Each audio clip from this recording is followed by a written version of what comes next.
far, and it wasn't easy for Canet to get through. It took a mistake from the Turk, who's now running second, to allow Canet into the lead. Gonzalez, we've seen him make quite a few moves into turn number 6. We're now turning right through 3 up towards the double right-handers at the end of this short straight of 4 and 5. Surely that's where Gonzalez will look to make his move. He's got to crack the whip here, big time, Gonzalez, because he's running out of time. You can't let Canet start charging away at the front of this Grand Prix. Now here is Gonzalez. Is he just sensing a move? He's too far back though to get through Alonso into this tight left-hander, turn 6. It's so good. You saw how much he closed up there and gained time on the braking and round the corner on Choose, putting right back onto the tail of the 53 once again. Holgado far from out of this, sitting in 4th place, just waiting for any crumbs potentially on the table to drop his way, and he could potentially be standing on a Moto2 podium for the first time. That's another overtaking hotspot gone here for Gonzalez. Not close enough to strike Alonso through at the high-speed turn 11. Now we come into the sequence of super fast right-handers through 12, through 13 as well. Is he leaving this too late? At the moment, Canet is managing this Grand Prix beautifully at the front. His advantage is almost 3/4 of a second into the last sector here. Shortly, there'll be just 2 laps remaining in Doha. And we're not talking about the same Garrett Canet as we were a year ago, who was still chasing a first Moto2 victory. We've already seen at this stage Canet win on 4 previous occasions in this class. This one, though, if you can see this one home in the final couple of laps, would surely be the best we've seen from Canet so far. Reminder, after that first sector of the first lap, he was running 14th in this race. Gonzalez is not close enough to attack Onju on the brakes into the first corner. 2 laps to go here in Qatar, and Gonzalez is running out of time. You have to say, enormous amount of credit to Onju in 2nd place. He's not giving Gonzalez a sniff of snatching that runner-up spot away from him. Again, Gonzalez through the tight left-hander of turn 2 closes up on the brakes with Onju. Now they build up speed. Look at that 4th gear through the wonderful turn 3. But once again, Onju defending absolutely with all of his might. That Moreira-Baltas battle is still continuing out of picture, by the way, for 5th and 6th. Moreira got through at the end of the last lap. Baltas went back through into turn number 1. Once again, turn 6 is ticked off. Gonzalez closes up into the corner, but he wasn't close enough when they approached it to make any sort of move on Onju. Lap and a half remains. Yeah, it looks like Gonzalez is stronger on the front, but Onju's getting such good pickup on the gas on the exit. He has not burned up that front rear tyre at all. He just is able to jump out of the corner enough to make sure that Gonzalez isn't able to get close enough in the braking zone to attack him. This is in the hands of Canet, isn't it, this? Not just his first Grand Prix victory of the season, but with Dixon down and out, he'll be taking over the lead of the World Championship. What a big night this could be for the 44. Canet now a full second clear of Onju, whose mind is very much occupied now by holding on to 2nd place. He's not got any thoughts now of trying to secure that first Moto2 victory. He's now thinking of trying to claim a career best 2nd place. He was 3rd and on the podium in Aragon last season. This would be the very best of Dennis Onju in Moto2 so far, and he will hope it's the sign of things to come as this season returns to Europe. This surely now is Canet's race to lose. He peels through turn 16. He's just 5.3 kilometres away from a brilliant victory here under the lights of Losail and the World Championship lead in his hands. He starts the final lap 1.1 seconds clear of Onju, who himself has an advantage of over 3.5 tenths back to Gonzalez. Danny Holgado, well, he's fought a great fight. He's going to take a season best 4th place. It doesn't look like there's going to be a maiden Moto2 podium in the offing for the Spaniard, but he has been once again a brilliant here in this Moto2 battle. Yeah, Holgado back into the 59s last time around, a 59.4 for him. Fortunately, though, he's got the best part of 3 seconds back to that Baltas Moreira battle in 5th and 6th. So 4th is very much secure. And this 2nd place for Onju is looking more and more secure. He was actually quicker than Gonzalez on the last lap on a 58.6. Gonzalez, you can see, closing in through turns 4 and 5, but he's nowhere near close enough. Surely, like with Canet, it's going to take an error here from Onju to let Gonzalez through. These two have been wheel to wheel, haven't they, in close combat for much of the second half of this Grand Prix. At the moment, it's playing out in the hands of Barry Baltas, not the repeat of his podium heroics here in Qatar just over a year ago, but it's going to be another brilliant return to the top 5 for the Belgian rider.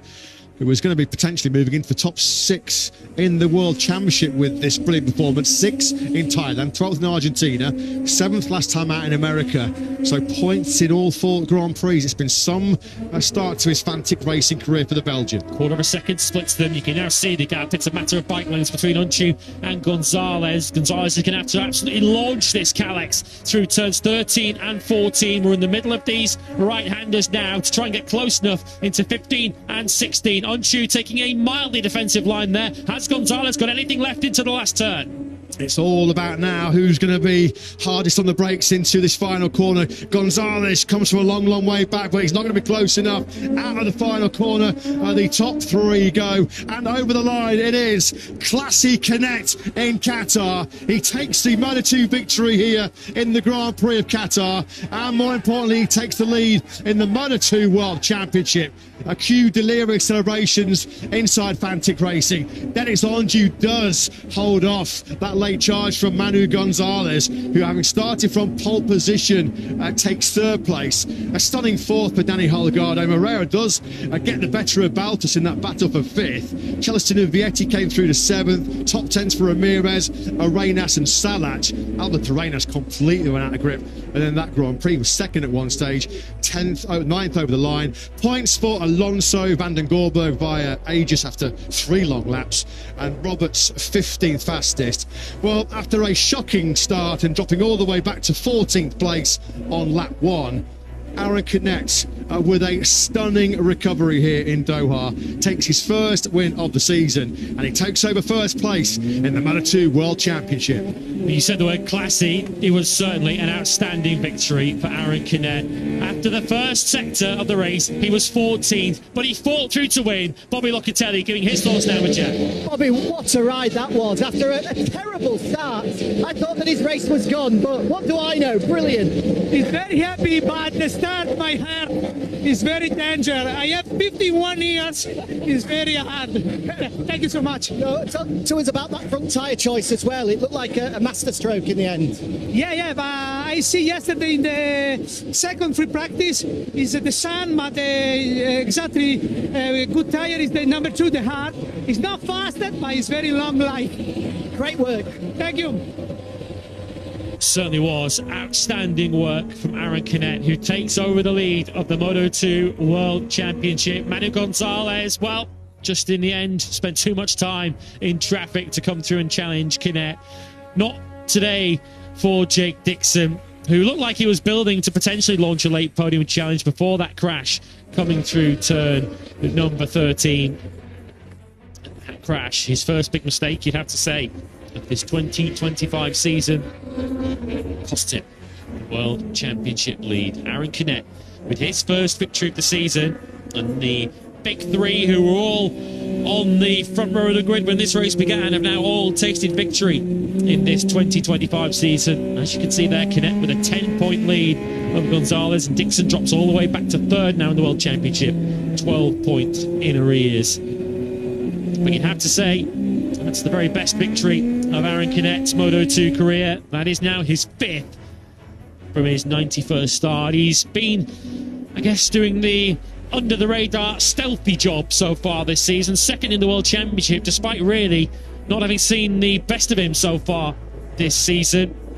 Took the opportunities when they were available to him in Thailand, when we saw penalties and crashes up ahead of him to allow him through into 2nd place. Won a battle with Celestino Vietti to secure a strong 4th in Argentina, which he then matched in Austin, again when riders crashed around him on a day when the Boscoscuro was the stronger package in the wet. But tonight in the dry in Qatar, Aaron Canet has produced a ride of a potential champion, which is certainly what many expected him to be when this season began, as he launches himself into the arms of his Fantic team. Quite rightly too, Aaron Canet. Absolutely sensational this evening, producing a Qatar comeback under the lights. That's what it means to the Spanish rider. Some recovery, wasn't it? Some great rides in that race, particularly Dennis Onju, who has shone throughout this weekend. Certainly in that category is Danny Holgado. Careful, Danny, that's the first mistake he made in that whole Grand Prix, almost tripping up over something at the back of the Sea of Moto Aspar garage. Just brilliant, just brilliant. Look at that, he just said, yeah, so close, his time will come surely. He did just roll out a bit at the end of that Grand Prix. He was in a very safe and lonely fourth place, made no sense to keep pushing and maybe throwing away 13 very important championship points. Already dominating the battle for the Rookie of the Year title is Holgado, and that fourth place will be another massive boost for him.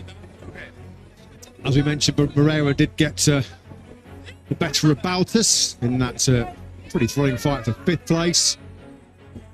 Even Ortola had a really strong charge through from 25th in the grid. He was in the point scoring place for much of that Grand Prix. He slipped out of contention late on. 18th for the checkered flag. So did Tony Arbolino. Arbolino was on the brink of the top 10 at one stage, but he also looked like he ran out of grip towards the end of the race. Yes, a night to remember for Fantic Racing. Come on was the big shout there, wasn't it, from Aaron Canet? His heart must have sank when he fluffed the start, but he kept his cool, he kept composed. Came through for a stunning victory here, Moreira. Well, he was certainly hard on Jake Dixon, the World Championship leader at turn 15, at around about, the halfway point of that Grand Prix. And Moreira comes through for a top 6. It's a much-needed boost for the 20-year-old, having scored no points in the last 2 Grand Prix after a strong 4th place in Buriram. It was certainly a Calix-dominated evening, Calix-dominated weekend here in Qatar. Your top Buster scorer across the line. Once Dixon crashed out was Celestino Vietti in 7th. 3rd place for Manu Gonzalez. Spent a lot of time in traffic, but he finishes on the podium. Jack's with him. Manu, I can see by the face there's a little bit of frustration there. Just talk us through how you felt the race went. Yeah, the race was a bit more difficult than I expected because I started a bit too slow. I was not pushing the front, but I think this was not good for my tire because I was not doing my proper riding style, pushing the tire. So the feeling, I lost the feeling, and then when I tried to recover, it was already too late. And when I was behind the riders close, I was losing the front feeling. But to win the point is always positive. So I'm happy about the result, and we continue working. Yeah, top ride, well done. Thank you.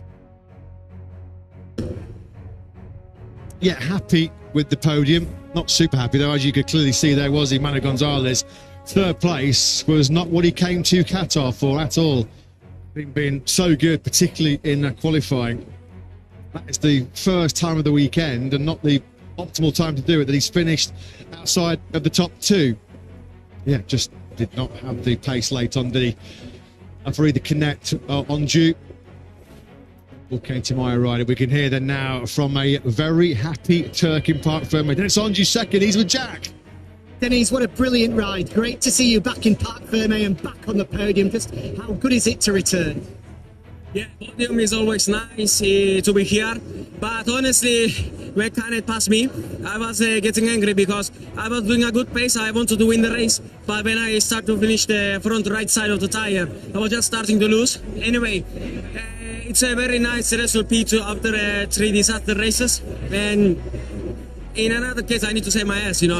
I cannot be here all my life. I have to show that I'm good to me and also to everybody. And the last weeks was not easy for me, honestly. In my life, everything was going in a hard situation because also I couldn't see the sun out of the hall. It was hard for me, but luckily my family, also my Radke and Asafolu was behind me to support. And also, Güler, teşekkür ederim yanımda olduğu için. Thank you very much. Bye. Congrats. Yeah, we've got a very happy Dennis Onju. As he mentioned, it has been a particularly problematic start to his 2nd season in Moto 2. His previous best so far this season was a 12th place.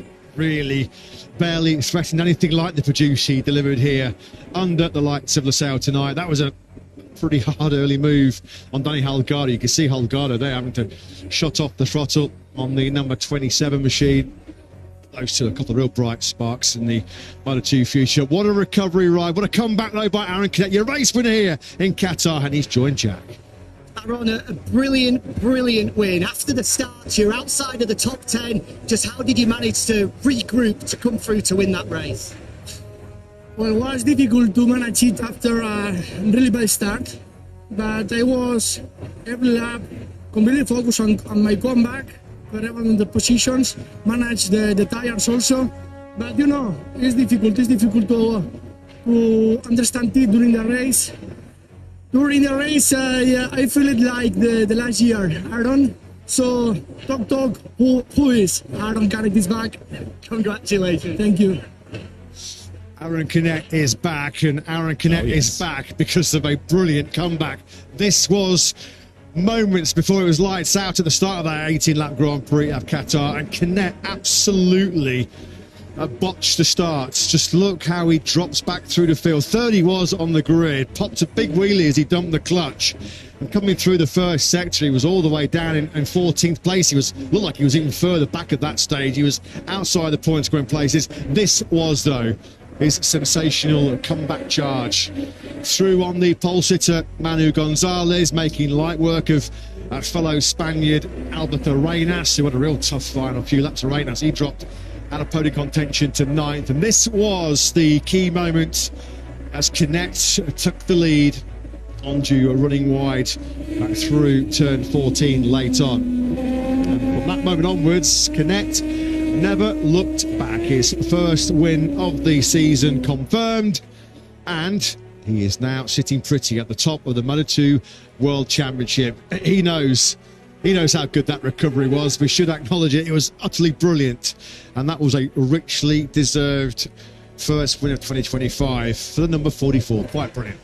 Well, Aaron Canet is back. Some would argue that he never went away. He was second in the World Championship coming into this race, but as I mentioned a few moments ago, we hadn't really seen the best of him in the early stages of this season. We certainly have now. Aaron Canet, very much a World Championship contender, and now the World Championship leader. His advantage is 10 points over Manu Gonzalez as we return to Europe in a couple of weeks. Yeah, tough night at the office for Jake Dixon and Elfmark Vides Racing. He slipped from the lead of the championship down to 3rd position. Barry Baltus, well, it went all the way down to the final corner in the battle for 5th place. And this was Baltus desperately trying to defend. He just runs in a little bit too hot. Just a little bit too hard on the brakes there as he desperately fought off Diogo Moreira. And it was Moreira that eventually took the checker flag in 5th. It was close, just over a quarter of a second between Moreira and Baltus. Once again, it's another return to the top 6 for the Belgian rider. That's 2 top 6s now in the first 4 Grand Prix, and as we suspected it would do, it does indeed move him up into the top 6 in the standings. So all in all, a very strong start to 2025 for the 20-year-old. The task for him now is to try and maintain that as the season rolls on. Of course, started last season so well as well. That would turn out to be his only podium of the year in Qatar here a year ago. We've certainly seen something much more consistent from him, but it's his teammates who will certainly take the honours this evening. Manu Gonzalez keeps up what has been a very strong start to the season for him, even if it hasn't quite hit the same heights as the season opener in Thailand. That does make it 3 podiums out of 4 for him. Second Moto2 podium now for Denis Sonchu, one better than his 3rd at Aragon last year. But your winner tonight, boy did he take the long way round, but he got the job done in the end. It's Aaron Canet who shines under the lights after a shocking start. Boy did Aaron Canet put things right. Winning constructor prize, it's Kalex, of course, your winning chassis constructor. Fantic, your winning team, and they lead the team's championship now by 18 points over Intact GP. Manu Gonzalez is 10 points off the World Championship lead, so he's at least 4 points closer to the points lead than he was when the weekend began, although it is now a new leader. Certainly everything we've seen so far indicates that he is going to be in that championship battle right the way to the very end.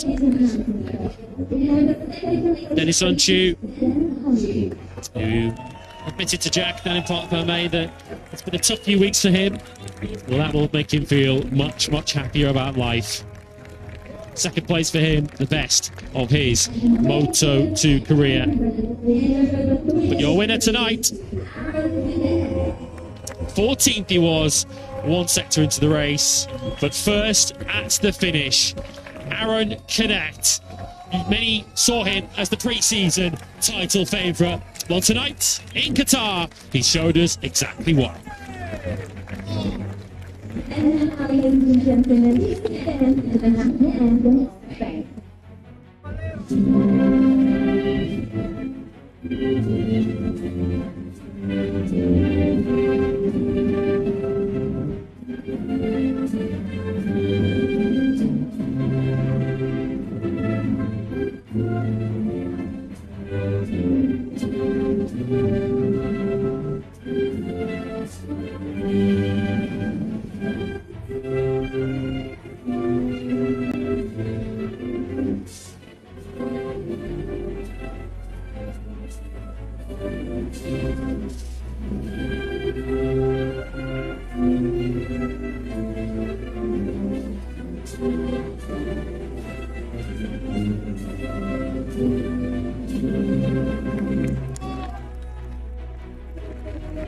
Well, he certainly did it the hard way, didn't he, Aaron Canet?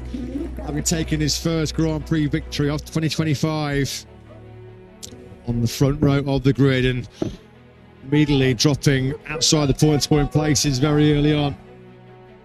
But he will take a 10-point World Championship advantage as we hit Europe in 2 weeks' time. His home Grand Prix, the Spanish Grand Prix in Jerez, with Canet then victorious here in Qatar. Aaron Canet from 14th on the first lap, first at the finish. Dennis Unchu second from Manu Gonzalez. Holgado takes a best so far in Moto2 of fourth from Moreira and Baltas. Vietti came through in the end to seventh, although we didn't see much of him tonight. Marcos Ramirez, Albert Arenas slipped all the way back to ninth place at the end of the race, ahead of Philip Salas. David Alonso recovered from a tough first lap to 11th, ahead of Van den Gorberg and Colin via Senaragius after coming through the long lap penalty loop 3 times in total. Scores 2 points in 14, while Joe Roberts opened his account for the season with his first point of 2025. No points though tonight for the pre-race championship leader after Jake Dixon crashed out.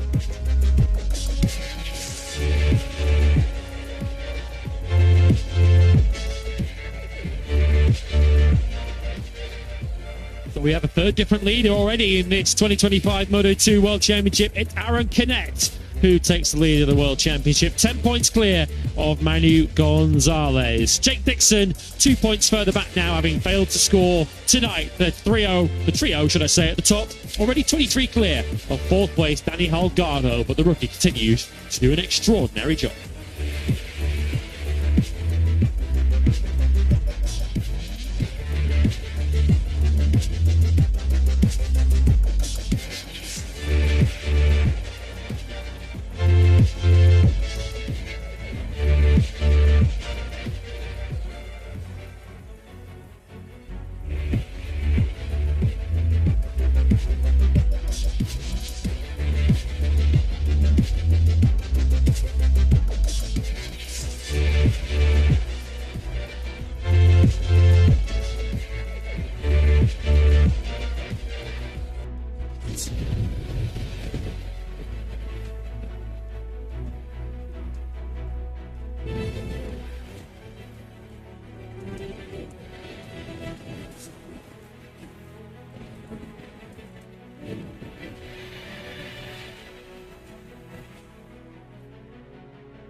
Finest Riders, live on Supersport, your world of champions. Proudly brought to you by Play Soho.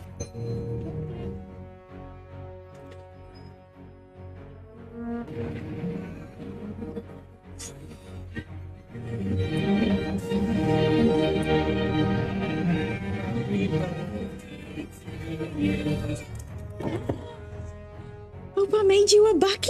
It's not a bucket. It's a Hilux.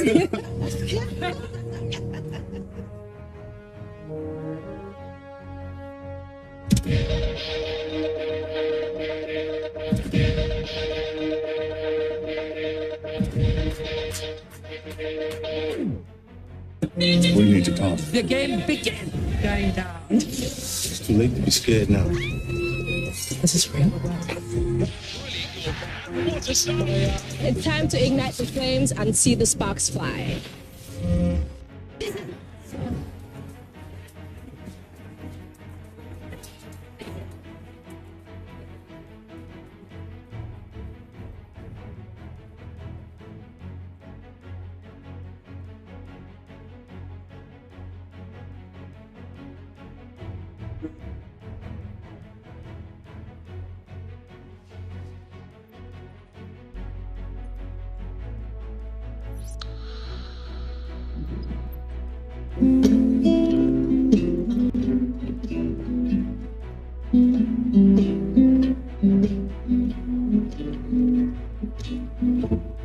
So much water underneath the bridge. Seems like only yesterday we were only kids. You were always on my mind. Mama, even after all this time, you are always mine. I didn't know you then. The new Tiguan with IQ Drive safety system, massage seats and more. Volkswagen. When it's time for a brake or clutch job, go with CBS, your trusted clutch and brake specialist. From quality parts to exceptional service, heavy or light-duty vehicles, elevate your braking and clutch performance. CBS, the clutch and brake specialist.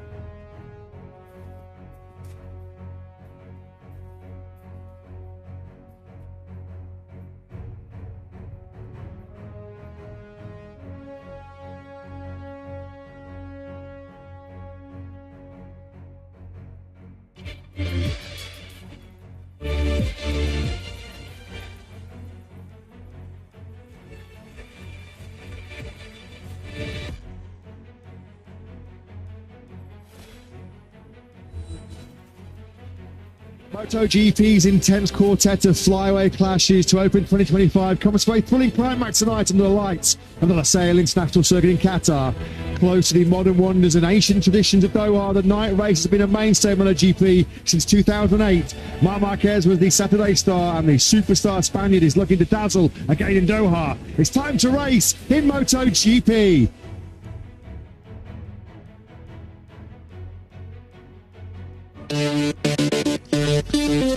So first on the calendar back in 2004, what a magnificent venue this is for Grand Prix motorcycle racing. The Lusail International Circuit, 5.38 kilometres, 3.343 miles, 16 corners, 10 of them right, 6 of them left. Top speeds down the long start finish rate in excess of 350 kilometres an hour. Hard braking then into the second gear first corner.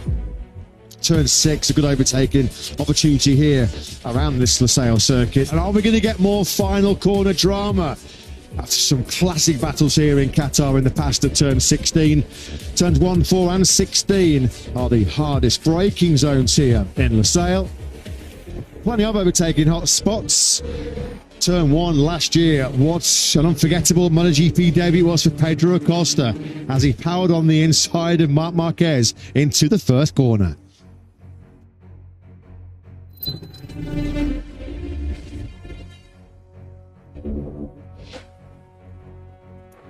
So factory Ducati star Marc Marquez secured his 4th successive pole position of 2025 in a dramatic Q2 yesterday afternoon, and he followed it up with his 4th successive sprint victory after an early battle with former world championship leader Alex Marquez. It was great to see Aprilia star Jorge Martin back in action, the reigning world champion, 16th at the checkered flag on his first race action of 2025. But it was Marc Marquez back on the top step, back with a 4th gold medal after a golden performance in the sprint yesterday. Jorge Martin, after all of his pre-season injury woes, back in the saddle, back where he belongs, fighting with the very best in the MotoGP World Championship. We go racing over 22 laps in the Premier Class in just under 45 minutes time here under the dark skies of Doha. One of our most spectacular, certainly our most unique sides of the Grand Prix calendar. We've been coming here for the night race since 2008. What an addition it has been to the MotoGP World Championship schedule. We are coming up to almost 7:20 local time on Sunday evening here in Doha. Welcome to all of you wherever you are watching in the world. As you can see there, it's still pretty mild, still pretty hot, despite the sun setting a couple of hours ago. 28 degrees is the ambient temperature. There's certainly a more stiffer breeze as well blowing around the surrounding desert landscape of the Losail International Circuit. Valentino Rossi fans, I should say, are out in force here this weekend because the Doctor has joined us for the first time in 2025, and he enjoyed his Saturday evening under the lights of Losail last night as VR46 racing rider Frankie Morbidelli took just his second sprint podium in our new sprint era. He had to work hard for it, fending off Fermin Aldeguer and Fabio Quartararo late on. A sprint, though, that was won once again by Marc Marquez, who remains undefeated on Saturdays so far in 2025. As I mentioned, 4 poles, 4 sprint victories, and that means Marc Marquez goes into this Grand Prix of Qatar tonight 2 points clear of VK8 Brazilian racing rider Alex Marquez, who labelled himself, didn't he, 2 weeks ago in COTA, Mr. P2. Well, he was bang on the money once again, because in qualifying yesterday, Alex Marquez, guess what, second on the grid. And once again, he was Marc's closest rival over that 11-lap sprint last night. So it is now 7 events in 2025 for Alex Marquez and 7 second places. Are we hopefully going to get some fireworks here tonight in Doha? Matt Burton, Lewis Sotheby in the commentary box with Jack Appleyard down in pit lane. Some pre-race show this, isn't it? As the Qatari national flag gets delivered in stunning fashion. The parachutists, the aerial display team dropping in to Doha. Fireworks aplenty under the lights here in Losail as we get set for 22 laps of race action in 40 minutes time. Last night's sprint featured just 21 riders after the really unfortunate Honda star Joan Mir was laid low by a nasty bout of gastroenteritis. He missed last night's sprint, hoping the rest and recuperation would see him fit for tonight's main Grand Prix. I'm delighted to say Honda have confirmed, after he did take part in the 10-minute warm-up session earlier on this evening, Joan Mir is fit for action coming up in the Grand Prix shortly. So the question here in Qatar is, who can break Marc Marquez's domination of this Doha weekend? He is winless in a Grand Prix here in Doha since 2014, but this is a different ball game. This is very much a different Marc Marquez, Lewis, who has responded quite brilliantly from the crushing disappointment of crashing out of a commanding lead in COTA 2 weeks ago. Clearly, once again, he's the big favourite. Yeah, and Marc Marquez feared by his rivals to be stronger over the race distance than he was over half the sprint distance last night, which will certainly send fear down the hearts of his rivals. Alex Marquez felt that his best opportunity to beat his older brother may have been last night, but as we said in Austin, you can assume nothing, and that is why they go racing on Sundays. They don't complete these Grand Prix on paper. Marc Marquez is the favourite coming into tonight's Qatar Grand Prix, but he was also the favourite a fortnight ago, and we know how that went. This was the Marquez brothers going side by side in the braking zone for the first corner. Alex himself said this was more a half attack than a full-blown attack on Marc in the braking zone for the first corner. He was only in the lead for, what, about 15 metres, and then seizing the inside line through turn 1, went number 93. And this was the factory Ducati rider continuing his unrivaled domination of sprint Saturdays in 2025. as you mentioned, Marquez will go to the Spanish Grand Prix in Jerez in 2 weeks' time, having taken all 4 poles and all 4 sprint victories so far this season. Previously in sprint history, only Jorge Martin, the reigning world champion, who I'm delighted to say is back in action here this weekend on the factory of Aprilia, the only other rider that had managed to amass 4 successive sprint successes. Contrasting among fortunes, Lewis, it wasn't the last night for the 2 factory Ducati stars. This was not what we expected. I don't think Jorge Martin expected that in his wildest dreams. At one stage, passing Pecco Bagnaia, who had a real tough Saturday. It all went wrong at turn 4 late on in Q2. Yeah, that's where the trouble started. This is, of course, as you can see in the sprint, but Pecco Bagnaia's weekend, I think when we reflect on it in an hour and a half or so from now, was all dictated by what happened to him in qualifying on the Saturday. That crash at turn 4 put him down in 11th on the grid, and that's why he was battling with the likes of Jorge Martin, Ayagura and others during this sprint. Bagnaia, as we've seen already this season, from sort of laps 2 to 4 of these sprints, just doesn't seem to have the confidence to push as hard as he'd like. He lost ground relative to the Marquez brothers in Austin, you might recall, having led at points on that first lap. And we saw it again last night. He was being overtaken by several riders, including Jorge Martin, as we saw there on screen. Bagnaia did regroup and recover in the end to score a couple of points in 8th place, but that was far short of the expectations that Bagnaia would have set of himself when he woke up on Saturday morning. Welcome back, Martinator. Yes, the reigning world champion is back with us this weekend, and he was certainly giving it plenty in the sprint yesterday, overtaking his adversary of the last couple of championship battles, Pecco Bagnaia. He was actually 3rd in the warm-up session this morning too, was Jorge Martin, so he's already had a pretty impressive Sunday as it is. Well, Ducati, of course, their hopes will be largely on the shoulders of Marc Marquez as he starts from pole position, but can Pecco Bagnaia launch another Sunday comeback? Let's get the pre-race thoughts of Davide Tardozzi with Jack. Davide, it feels like a big Sunday for Pecco. How does he feel ahead of it? Yeah, we would hope that the small modification we make on the bike, it will suit his riding style. Yesterday he was not comfortable, mainly on the braking and in the contact, so we make a slight different weight transfer on the bike, then we see if it works. He said yesterday, potentially maybe moving to the sprint fuel tank is not giving him the comfort under braking from doing some analysis overnight. Do you think that is where the issue lies? Yeah, that's what's an issue, but in the end I confirm what I said yesterday. Even if he did not a good race, I think that Pecco has absolutely the potential to stay on the podium, and we must help him to do it.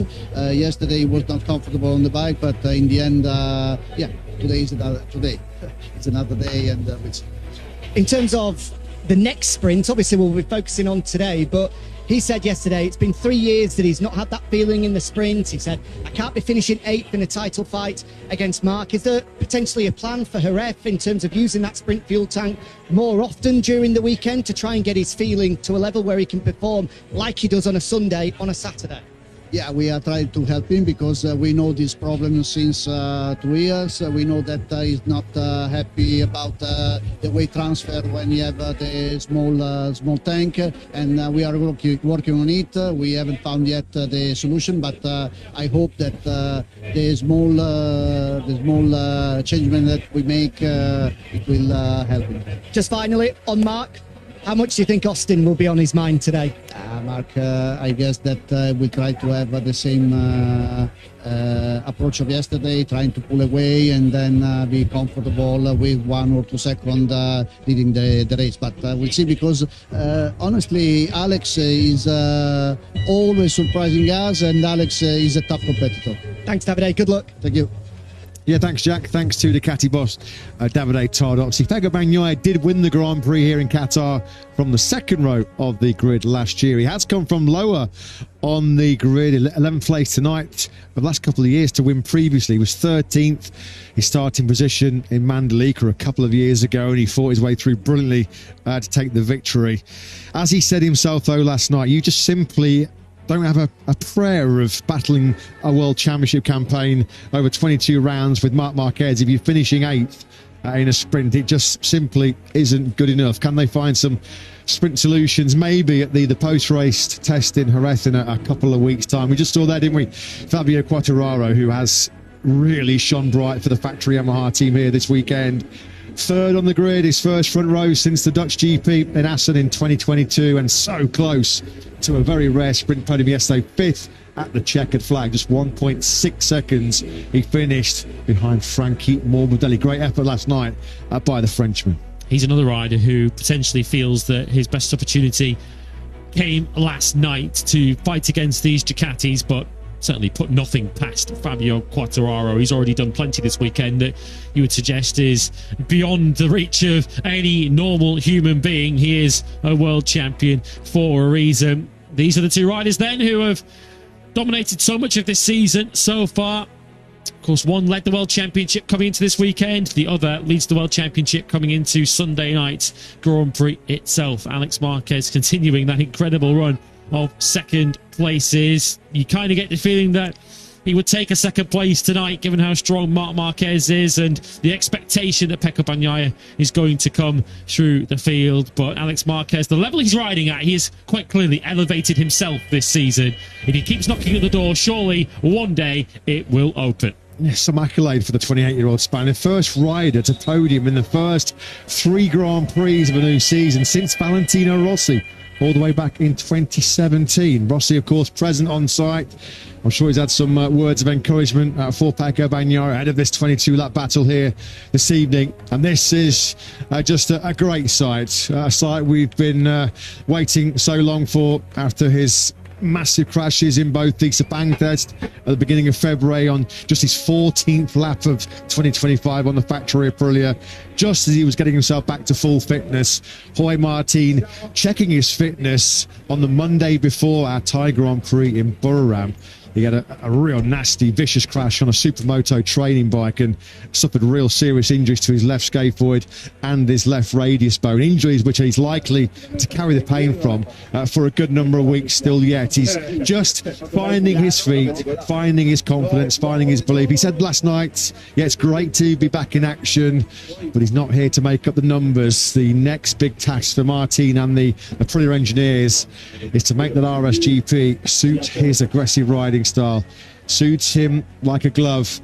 He said, it's not my bike at the moment, but we have to remember he's barely cut any track time in 2025. Certainly the best to come from Jorge Martin. The number one, though, great to see it in competitive action for the first time this season. Yeah, he is braced for a major physical challenge tonight. On Friday, initially in the first practice session, 2 or 3 laps was the maximum he could do. He was able to do 4 or 5 laps consecutively in the practice session in the evening, was able to do 11 consecutively last night in the sprint. He's got 22 ahead of him tonight if Jorge Martin is to see the checkered flag, which he said at the start of the weekend was essentially a victory for him.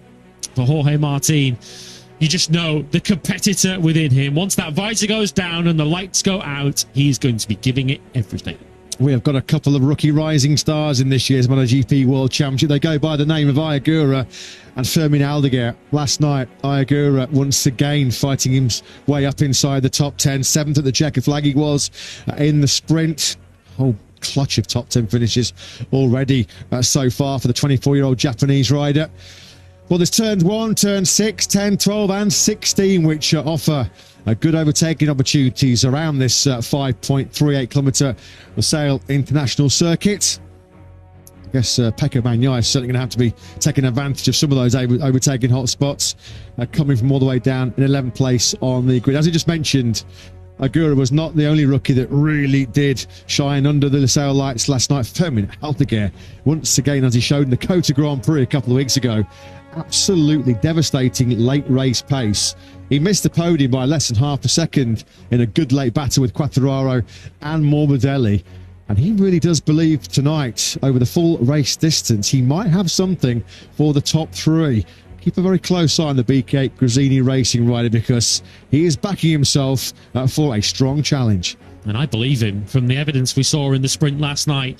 And if you look at the race itself, back in Austin, Fermin Aldeguer was as quick as anybody in the latter stages of that race, and thought that he could potentially come through to take 4th place in the latter stages of that race, and it was his keenness to try and close in on that P4 which caused him to crash rather than settle what would have been a very strong 5th at the end. He thought he could chase down Frankie Morbidelli, the rider who he very nearly caught and passed on the last lap last night.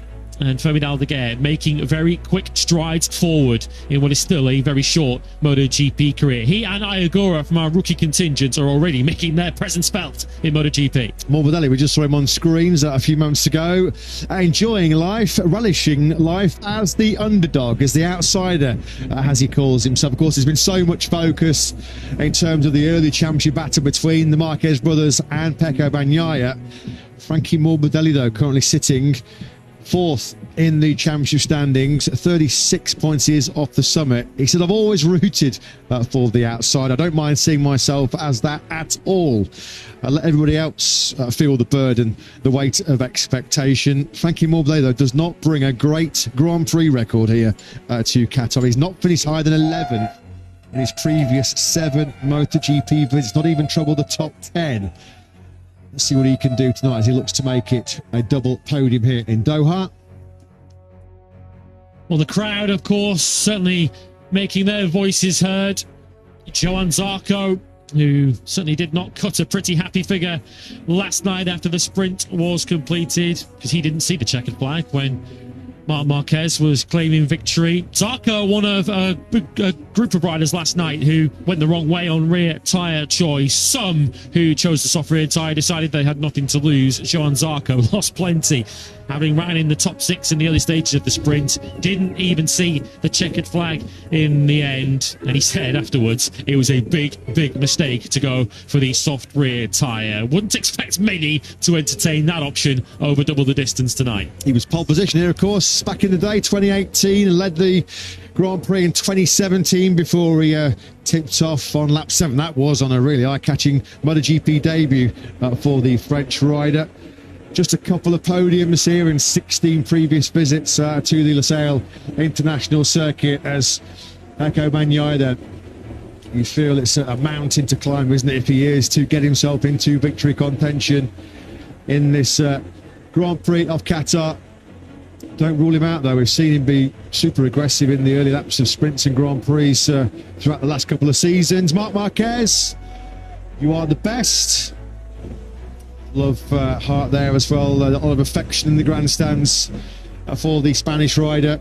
32 years of age now, Marc Marquez, trying to win his 91st Grand Prix, trying to move on to 65 Premier Class wins. Of course, the first of his 113 MotoGP podiums came right here on a memorable debut. Seemed like an awful long time ago now, does it? 12 years ago, all the way back in 2013. He's not been on a Grand Prix podium here in Qatar in 6 long years, since he was second in that 2019 Classic against Andrea Dovizioso. The second of 2 consecutive classics between the pair. Of course, Andrea Dovizioso, for so long on a Ducati, was denied World Championships in 2018 and 2019, of course 2017 as well, when they went down to the final round in Valencia. It was this man that denied Ducati the ultimate prize in MotoGP, and it was a fear of seeing that championship wrestled away from them that convinced them to sign Marc Marquez. They wanted him within their stable, and so far, 3.5 Grand Prix weekends into this 2025 season, they have been proven exactly right. Marc Marquez winning everything in sight, with the exception, of course, of that Sunday slip-up in Austin. Davide Tardozzi said to Jack on the grid that he doesn't expect that to be in Marc Marquez's mind. He expects him to be looking forwards, but surely Marc Marquez will be motivated by that error and trying to avoid a repeat and hammer home his advantage and pull clear again in the standings. Nice Matt Burt pace around Qatar right now, isn't it, for the world's fastest riders? Of course, a very familiar sight now in MotoGP as they go into fuel economy mode, just trying to use as little amount of fuel as they possibly can as they come to the grid on the sighting lap. Of course, cash your minds back to 2 weeks ago. All the drama just seconds before we started the warm-up lap in Austin, Texas, as we track the 2 Trackhouse Racing riders who are coming to the grid. As you mentioned, once again, Ayagura absolutely brilliant. Who would have foresaw pre-season that Ayagura, after 3.5 rounds in 2025, would not just be the lead of Aprilia, but 6th in the World Championship. What a start it has been for Agura. He's 3 points clear in the rankings of Marco Bezzecchi, who, as it stands right now, we haven't really seen Bez as a front-running force, have we, so far in 2025? And this is going to be probably the longest 22 laps of Jorge Martin's Grand Prix career, coming up very, very shortly. Not for the first time in his career, he's riding well below his peak physical best. But even himself last night, Martin A2 was saying, I think there's a few lingering doubts about whether the pain threshold is high enough to resist the pain and the discomfort and just the fatigue as well over the full race distance tonight. I'm sure he's going to grit his teeth. We know on Friday he was really jacked up on painkillers. I'm sure tonight is the same. It'll be a teeth-gritting mission for Martin as he just aims to see the checker flag and gets a full race distance under his belt for the first time on the factory Aprilia. Yeah, we will watch him closely as this race unfolds to see if he can last the distance. We certainly hope he does. So do Aprilia, because they want all the data they can get from their world champion as they look to try and improve a package which hasn't fared particularly well so far around here. No Aprilias made their way automatically into qualifying 2. Ayagura ensured that at least one of them did get that far by topping Q1, but they certainly haven't been a match for the Ducatis, nor the Yamahas or the Hondas so far this weekend, although Johan Zarco's decision to go for the soft rear tyre did at least ensure that Aprilia made their way into the points with 2 of their bikes last night. But they still have an awful long way to go if they're going to be giving this man a hurry up. Yeah, Marc Marquez then, pole position in all 4 Grand Prix so far this season.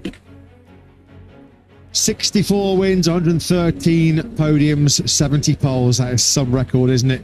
For a rider who effectively lost 4 years of his career. What would those stats look like had it not been for Jerez 2020? That's all in the past. It all feels like a distant memory right now, doesn't it? This clearly is Marc's best chance of capturing that elusive 9th world title, his 7th in MotoGP, as we get the jaw-dropping helicopter shot of the Losail International Circuit with the Marquez siblings and Quartararo on your front row of the grid. All 3 going medium front, medium rear. Don't expect anyone else to go for the soft rear tyre. While you look at the grid, let's hear from the pole man. Marc Marquez is with Jack.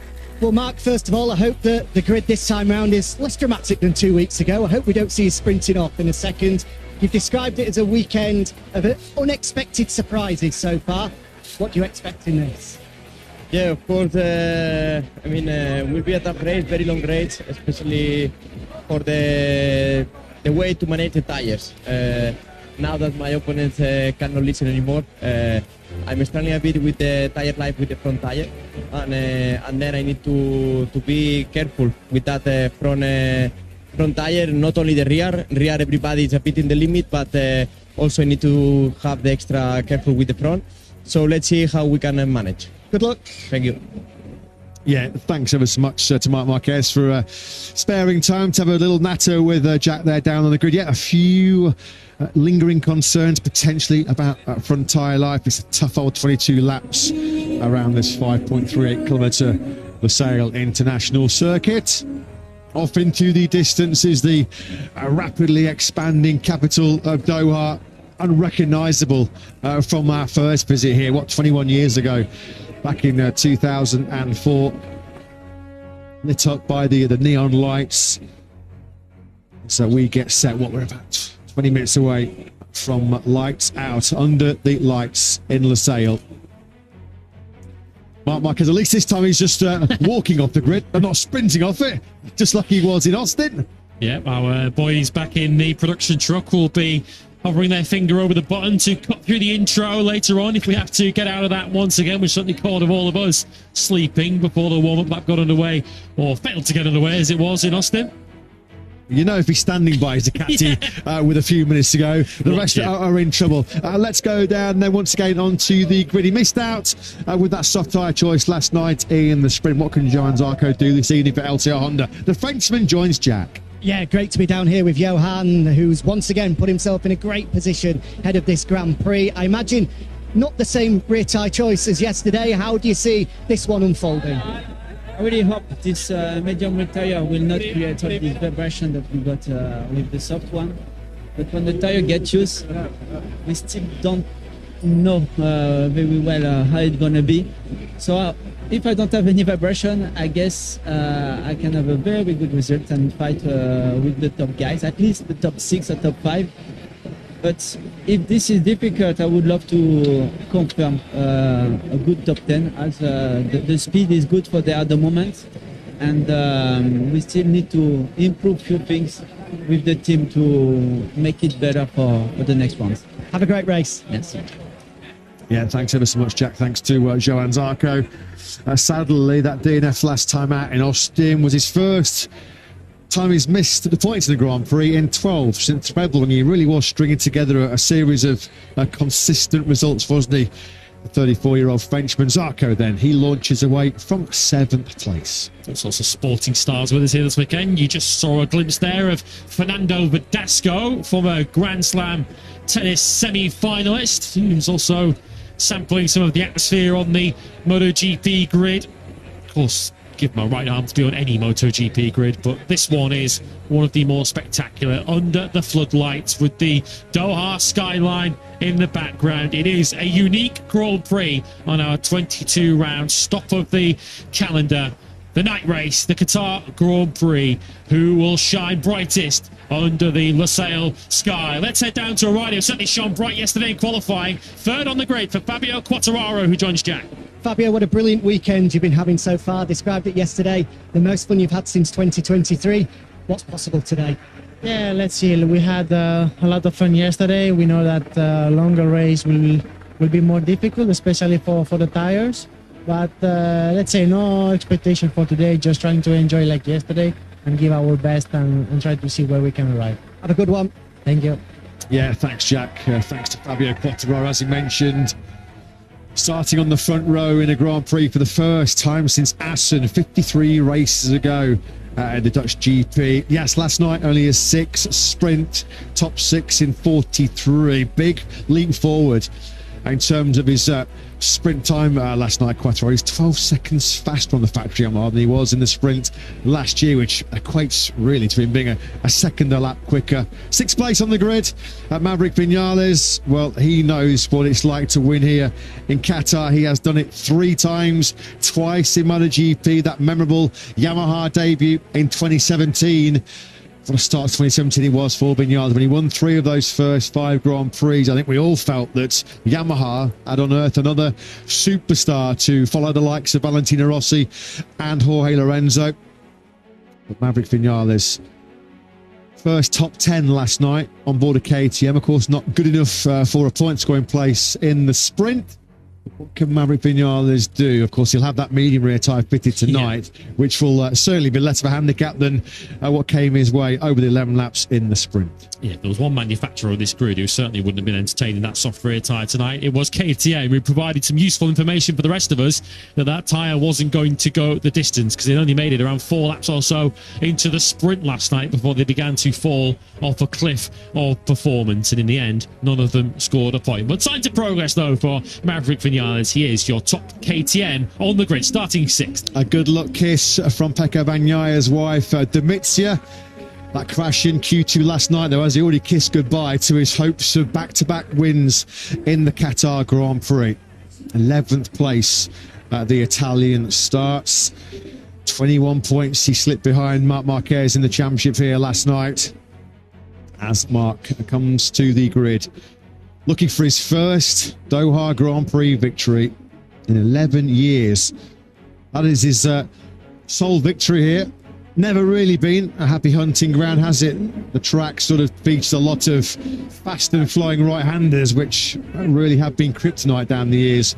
Marc Marquez, he has, though, changed his riding style. He's really now fully in tune with what he needs to get out of himself to extract the best of that factory Ducati. First Grand Prix in history to feature 5 MotoGP world champions. What a story that is, of course.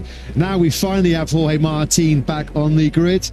Jorge Martin, Fabio Quartararo, Joan Mir, of course, Pecco Bagnaia and Marc Marquez, our 5 MotoGP world champions. It's fair to say, under the stars of Doha, we have a star-studded grid for round 4 in 2025. 2 of those world champions start on the front row of the grid. Marc Marquez from pole position, Fabio Quartararo, who completes that front row in 3rd, either side of the pre-weekend championship leader. Of course, not any longer Alex Marquez. There's Jack Miller just behind him, his temporary Pramac teammate, Augusto Fernandez. Of course, we hope to have Miguel Oliveira back with us in Jerez in a couple of weeks' time when we return to Europe. Jack Miller, though, from the Pramac squad, has had his own problems to deal with this week. Never mind this weekend. He's been suffering with a bit of illness from the beginning of the week, really, which he's only really just about starting to get over at this stage. Jack Miller, 19th in the sprint last night. He also rolled the dice on the soft rear tyre. But as you can see from Piero Taramasso, nobody's going that route tonight. Yeah, Jack Miller at least a little bit lighter on top of that Pramac Yamaha tonight. Jack said he lost 3 kilos with this nasty stomach bug, which has come his way. So medium is the preferred pick for all the riders. No great surprise there. Last night we saw VR46 racing on the podium with Frankie Morbidelli. Coming on strong later on as well was Fabio Di Gianantonio. Let's get the thoughts of their boss, Pablo Nieto, who's with Jack. Pablo, a brilliant race for both guys yesterday. Frankie on the podium. Digi's late race pace was exceptional as well. What's the target today? It's going to be a very hard, like always, no? This is MotoGP. It's true that Dija made a fantastic race yesterday, but we make the analysis of the race, and it's very important to track a very good start on the first lap. Dija in the first lap was 10th position, I think. So if you want to do something in MotoGP, you have to try to make something better. And Frankie, a little bit the opposite, no? He make a fantastic start, fantastic first 2 laps, and then it was a little bit more harder to him to finish the race. So it's going to be hard for both riders. I think we can make a very good race. It's very important to try to save the tires, because we saw that the tires is going to be very, very important. And then let's see what happens in the end. Good luck. Thank you very much. Yeah, thanks very much, Jack. Thanks as always to Pablo Nieto. Hopes and expectations will be sky high for VR46 racing. As we mentioned, Morbidelli clinging on to that 3rd place. A bronze medal for him last night in the sprint. And Fabio Di Gianantonio was just over a second back of the top 3 in 6th place. He had really strong late race pace, didn't he? The Italian, of course, who here 2 years ago took his one and only MotoGP success, a ride that effectively saved his Grand Prix career, didn't it? There might be 2 BK Gresini Racing riders on the podium later on this evening, because Alex Marquez, we know he's in great nick. So too is his teammate, the rookie Fermin Aldeguer, who had stunning late race speed in Qatar last time out before he crashed out of top 5 contention. And of course, he was really shining bright under the Losail lights last night with an excellent ride through to 4th place. We're going to pause briefly here in the commentary box as we get set for the traditional Grand Prix grid ceremony.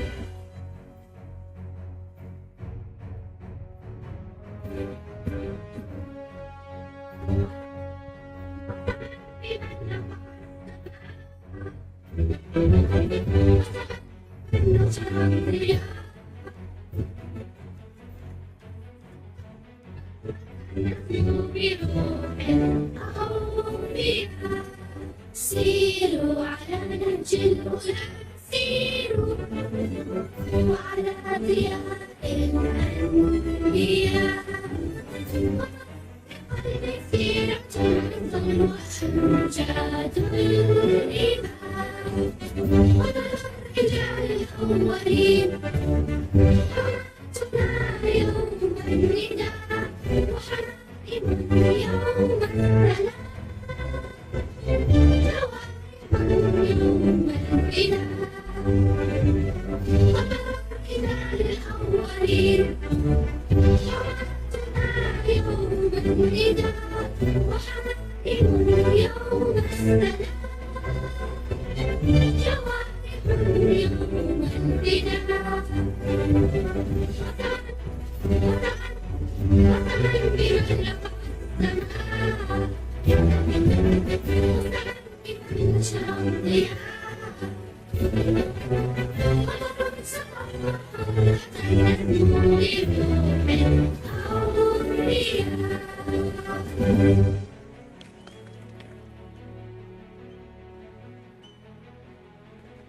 So we are just 7 minutes away now from the start of the warm-up lap. Is tonight the night for Alex Marquez, and can Fabian Aldeguer get himself in that podium battle? Michele Messini is speaking to Jack. Michele, you've got two riders in great form. Alex hoping to try not make it second for the 8th time in a row, and Firmin was so impressive yesterday. How did they both feel ahead of it? Yeah, the feeling is great. At last, great, and I think that today also we can achieve the target to have the both rider in the first 5 position. So I hope that we will enjoy this race, and I hope also to maybe, why not, revert the championship leading. Absolutely, I'm sure that's the plan. Good luck. Yeah, thank you very much. Yeah, that will be the plan. It will be some performance if Alex Marquez was to leave Doha and head to Europe for our first European stopover of 2025 in Jerez in a couple of weeks' time as the World Championship leader. 30th MotoGP success last time out for Pecco Bagnaia. Puts him just one behind American legend Eddie Lawson and Dani Pedrosa, of course. The Spaniard still very much a part of the MotoGP family as a pundit for our Spanish TV colleagues at DAZN, and still very much involved as a KTM test rider as well. Dani Pedrosa, as you can just feel the tension building in the air as we get set. Oh, the places you'll ride. Over mountains, through vistas and valleys so wide. Sometimes on gravel and bumpy delight. Sometimes downhill where the bravest take flight. You'll ride over cobbles with the wind at your back. You'll reach the big climbs and go on the attack. The road will rise up and your legs will protest, but the fire inside you will conquer the test. Along Spain's rugged terrain where the beauty leaves you in awe. Along Italy's rolling hills, past vineyards, monuments and more. Over the mountains of France, past the scenic chateau, to the Champs-Élysées, where the champions go. So clip in, pedal forward, don't let your courage fall short. Oh, the places you'll ride with your World of Champions Supersport. Proudly brought to you by Cecil Nurse and Marriott Investment Managers.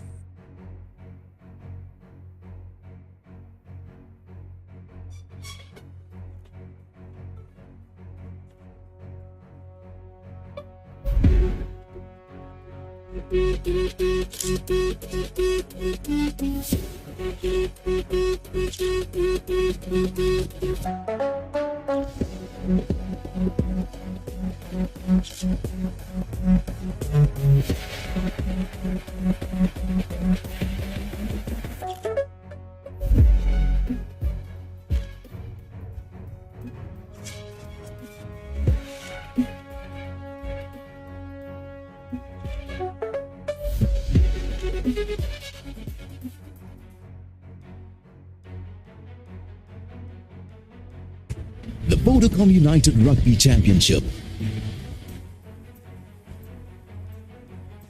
Broadcast proudly brought to you by Vodacom.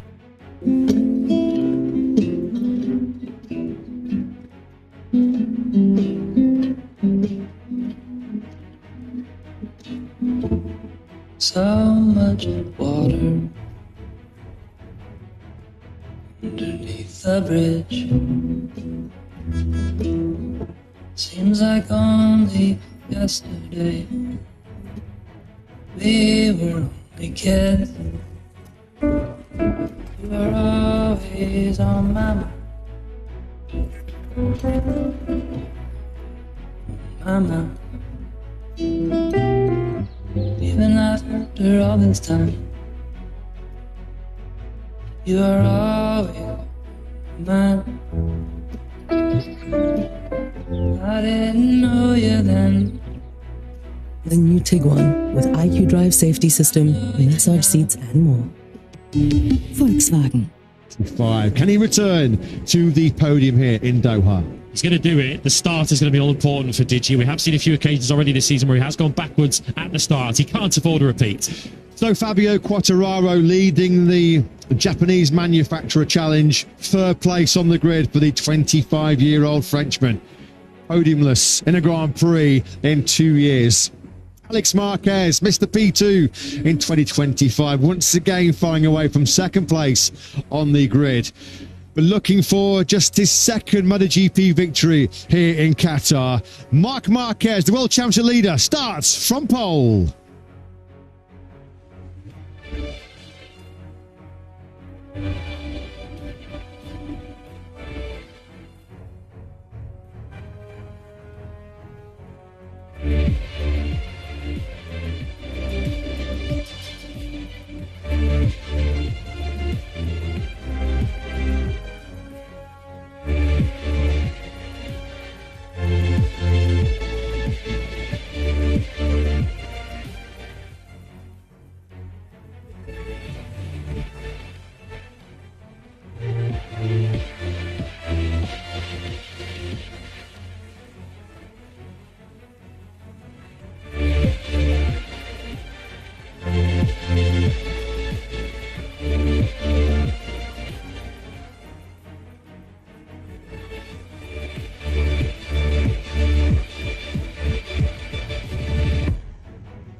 So the sun has set in Doha, and now the stage is set for 22 of the fastest riders in the world to try and conquer Qatar in round 4 of this year's MotoGP World Championship.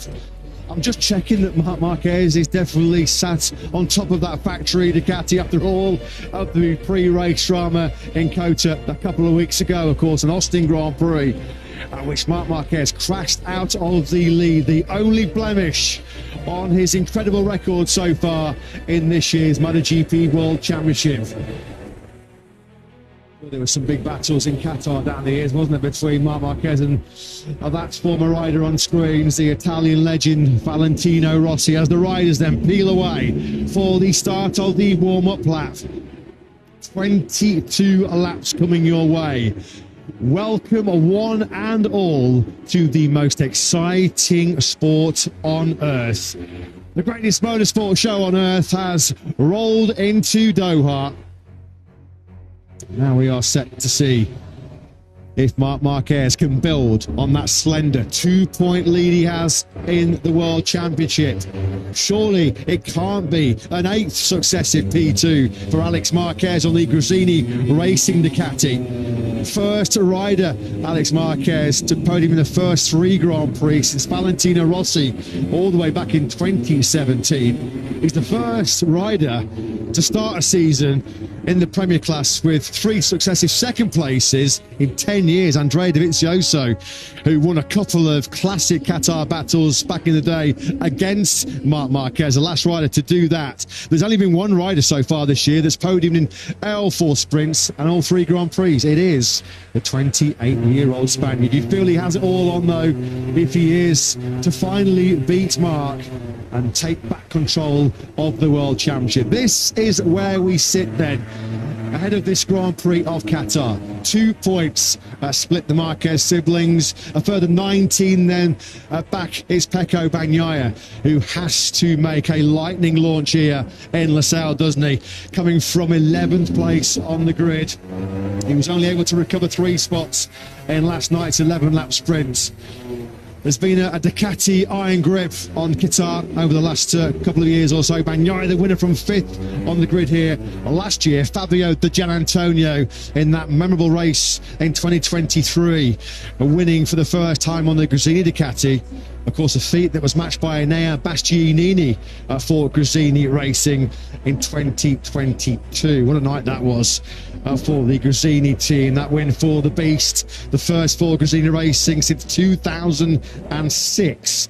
That rather unforgettable Portuguese Grand Prix at the Estoril circuit.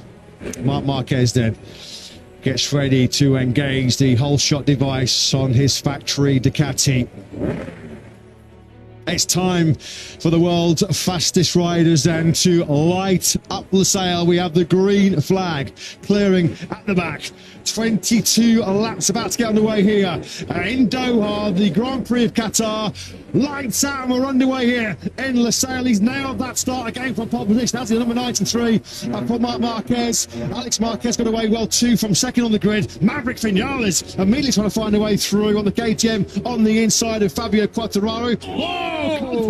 Contact there between Alex Marquez and Marc Marquez, and out of nowhere, Frankie Morbidelli pinches the lead on the VR46 Ducati. Definitely saw some bodywork falling off, but it was looked bright red. Yeah. It was off Marc Marquez's Ducati, so it's Frankie Morbidelli that leads from Marc Marquez and Maverick Vinales. Alex Marquez is in 4th place. Quartararo, a loser off the line. He's down to 6th. Was it one of those sort of dinosaur teeth on the back of Marc Marquez's factory Ducati that got dislodged? It was clear contact as Quartararo's going the wrong way here from that rare front row start. 3rd place in the factory Yamaha. He's already been pushed back to 6th. Yeah, we're trying to get a good look at the tail of Marc Marquez's bike. Look on the right-hand side as we look, and I think one of those little dinosaur wings is missing. Morbidelli getting his head down on this first lap and pulling out a half-second lead. Quartararo, as you mentioned, is 6th, and next behind him is the fast-starting Pecco Bagnaia. Do not adjust your sets, ladies and gentlemen. Frankie Morbidelli leads a Grand Prix for the first time in nearly 5 years. The last time he did it, Valencia, all the way back in 2020. But he took full advantage of that early contact between the two Marquez brothers. And Morbidelli almost half a second clear halfway around lap 1. Well, the relationship is so good, isn't it, the Marquez brothers? But that's the first time we've seen them make contact on the racetrack. Bound to happen when they're so close to each other so often. Di Gianantonio now up into 4th place, having passed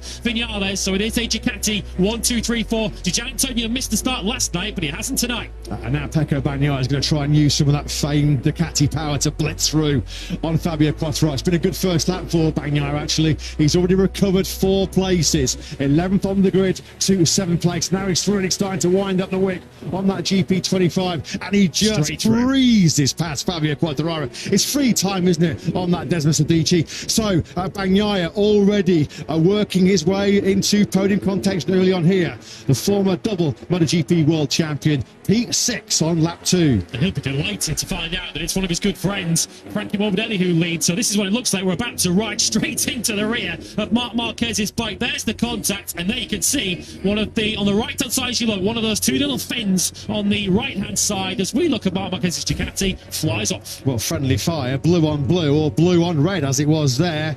Marc Marquez just trying to recover from that early skirmish. Of course, they'd have had sibling battles since they were 2-3 years old, as long as they can remember. This is the first time, though, it's really happened on 300 horsepower MotoGP bikes.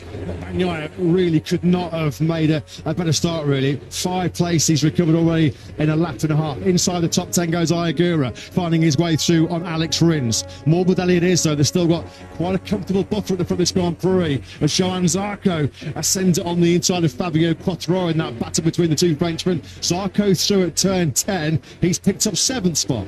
Morbidelli pulled out a quarter of a second over Marc Marquez in the second sector. There's a bit of a queue forming up behind the World Championship leader at the moment. Of course, that part is there for a reason on the tail of that Ducati, so his downforce must be a little bit unusual compared to what he's expecting. It's not going to be the same from the left-hand side to the right-hand side, and Marc Marquez is going to have to try and adapt to that as we go through this race. Morbidelli starting to extend that lead now to close to a second. Good to see Maverick Vinales right in the thick of the battle as well in this league group. It's been a real tough transition off the factory Aprilia, which he won on last year, of course, in Austin just over a year ago.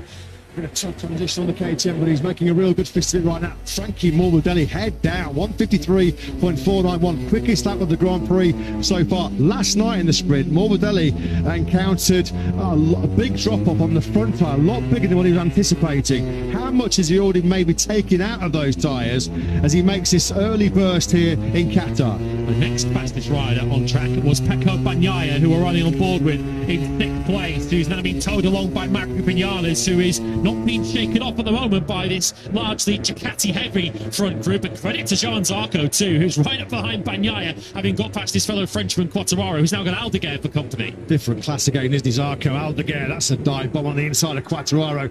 He picks up the 2021 MotoGP world champion. Aldeguer believes, confident he has podium pace, and he is now starting to work his way back into that lead group, through on Quartararo in that tight left-hander, turn 6. This is the kind of race that Fabio Quartararo feared when he spoke on the grid. Once again, in that second sector, Marc Marquez losing 3/10 to Morbidelli as Di Gianantonio now takes Alex Marquez. So both Marquez brothers having tricky starts to this race, largely because of running into each other. It's now a VR46, 1 and 3, and Morbidelli's lead is now over 1 second. There's more contact, huge contact. There's bodywork there lost for Alex Marquez. Well, he's already tangled with Marc Marquez in this Grand Prix. Fabio Di Gianantonio coming up by far the worst of that big contact. Di Gianantonio had just muscled his way through into the top 3. 2 VR46 racing bikes inside the top 3 in front of the watching doctor Valentino Rossi on site here in Qatar. Just caught the back end of that. We're going to try and see a replay to see exactly what happened. Was that Marquez trying immediately to take back that third place that instigated the contact? We'll hopefully be able to draw a clearer conclusion very shortly. What is not up for any doubt is Alex Marquez plunges back to 8th place, and the Gianantonio, having been 3rd, is now 21st on the road. And Pecco Bagnaia is already into the podium places and 1 place behind his teammate Marc Marquez. It might all be coming up 63 now, as it did in Austin a couple of weeks ago. Pecco Bagnaia could not have dreamt of a better first few laps than this. We're on board then with the Gianantonio. Into turn 12 we go, and slamming into the side of Digia goes Alex Marquez. Quite rightly, the FIA MotoGP stewards are looking at that one. Alex Marquez puts his hand up. I think Fabio Di Gianantonio's airbag might have activated there as well. He got pushed all the way back to 21st place. He's just we just saw him at the top of your picture, ahead of LCR Honda rookie Somkiat Chantra. But surely, unfortunately, in the cruelest of circumstances, Fabio Di Gianantonio's hopes of a second podium in 3 years here in Qatar have gone already. Yeah, trying to look to see if there's any damage on Alex Marquez's Ducati. There surely must be some on Fabio Di Gianantonio's. Left wing has gone. Well, we said before this Grand Prix got underway that it was highly unlikely that Pecco Bagnaia was going to be able to win from 11th on the grid. I think we already have to revise that. He's sitting in 3rd place, up behind his teammate Marc Marquez, who we know is missing some aero on the tail of his Ducati. Bagnaia suddenly must be sniffing a real opportunity here.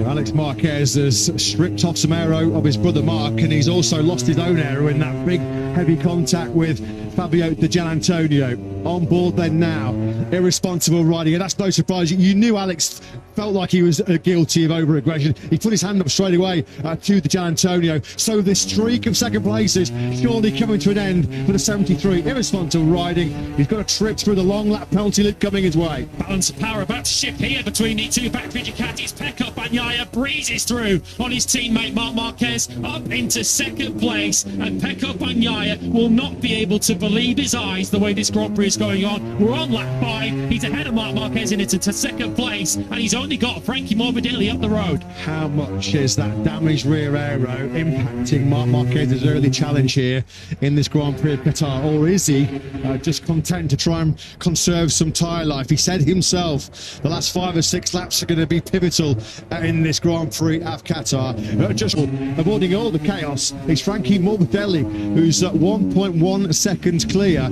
as we go onto this lap 4, lap 5 of 22. Pecco Bagnaia, fastest rider on circuit, at 152.831. Alex Marquez will now be getting that message on his dashboard as he'll have to come through the long loop. That's on the outside of turn 6 as a quick reminder. He's got 3 laps in which to serve that, so he might be hoping that the field spreads out a little bit to give him a nice gap to slot himself into. You've got to get Maverick Vinales so much credit here. Of course, we did see the KTMs begin to drop back yesterday when they ran that soft rear tyre. Of course, everyone is on the same medium combination tonight, and Maverick Vinales hanging with the 2 factory Ducatis. Yeah, I don't think anybody saw this scenario emerging. Pecco Bagnaia easing his way through on Marc Marquez on this 5th lap of 22. This was Di Gianantonio. Now that was clean as a whistle, wasn't it? That move on the inside of Alex Marquez going through turn 10. And then there was the massive contact. This is the replay. This was at the first corner of the Grand Prix. A real frantic start for the Marquez brothers. The big contact on the rear of Marc Marquez. And there is the damaged rear aero flapping around there as he gets the power down. Bagnaia once again, he's got great pace right now. Pecco Bagnaia, he's just about holding on. I was just going to say, I wonder if Marc Marquez are trying to respond there as we picked up the distant camera on the run down to the first corner. Bagnaia, 152.755. That's successive fastest laps for the 63. Although it's not much quicker than Frankie Morbidelli, who himself did a 152.8. So Morbidelli keeping that lead steady at the moment at just over 1 second. The factory Ducati train, Bagnaia leading Marquez up behind him. This is the train of Cassini Ducatis, which is soon about to be split up as Alex Marquez, who now leads Aldeguer, has to come through for his long lap penalty. He's already been around turn 6 once. He's allowed one more, but he chooses to come through the long lap penalty now.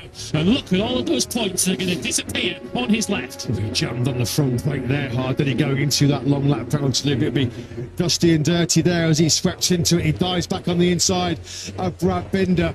Of course, all this friendly fire, all the dice in between the Ducatis, going a little bit under the radar right now is a top ride by Top Gun. Maverick Vinales on the Tech 3 KTM in 4th place. Vinales desperately trying to go with the 2 factory Ducatis ahead of him. He's just responded with his own best lap of the Grand Prix so far, a 153.083. We've seen nothing like this from an RC16 so far in 2025. It's P12 now for Alex Marquez, who's with one of the other KTMs, Brad Binder, who's now running 13. So he's got to come from around 4.5 seconds off the race lead now with a wounded Ducati. A long way back now for the rider who started this weekend leading the championship. As good as Vinales has been so far, you can say the same about Zarco in an excellent 5th place.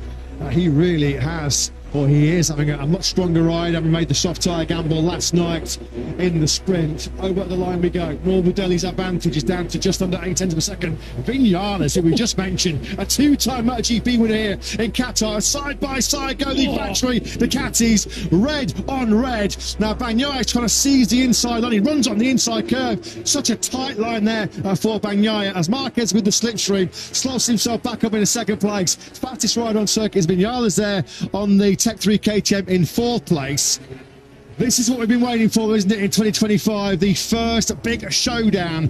93 versus 63. Marquez versus Bagnaia. Their battles really did hog the headlines in Portimao and Jerez last year.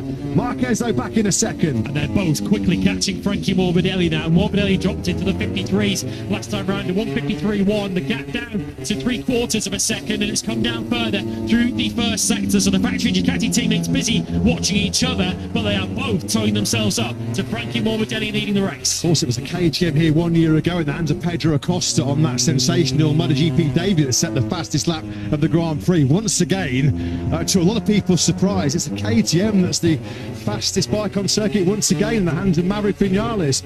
He's putting up a real strong fight for this podium at the moment. In fact, he started to hunt down Bagnaia halfway around this lap 7 of 22. What a race we have on here. Still, thankfully, 15.5 laps of it remaining. Morbidelli then still at the front by just under 7/10 of a second. Here is the Vinales.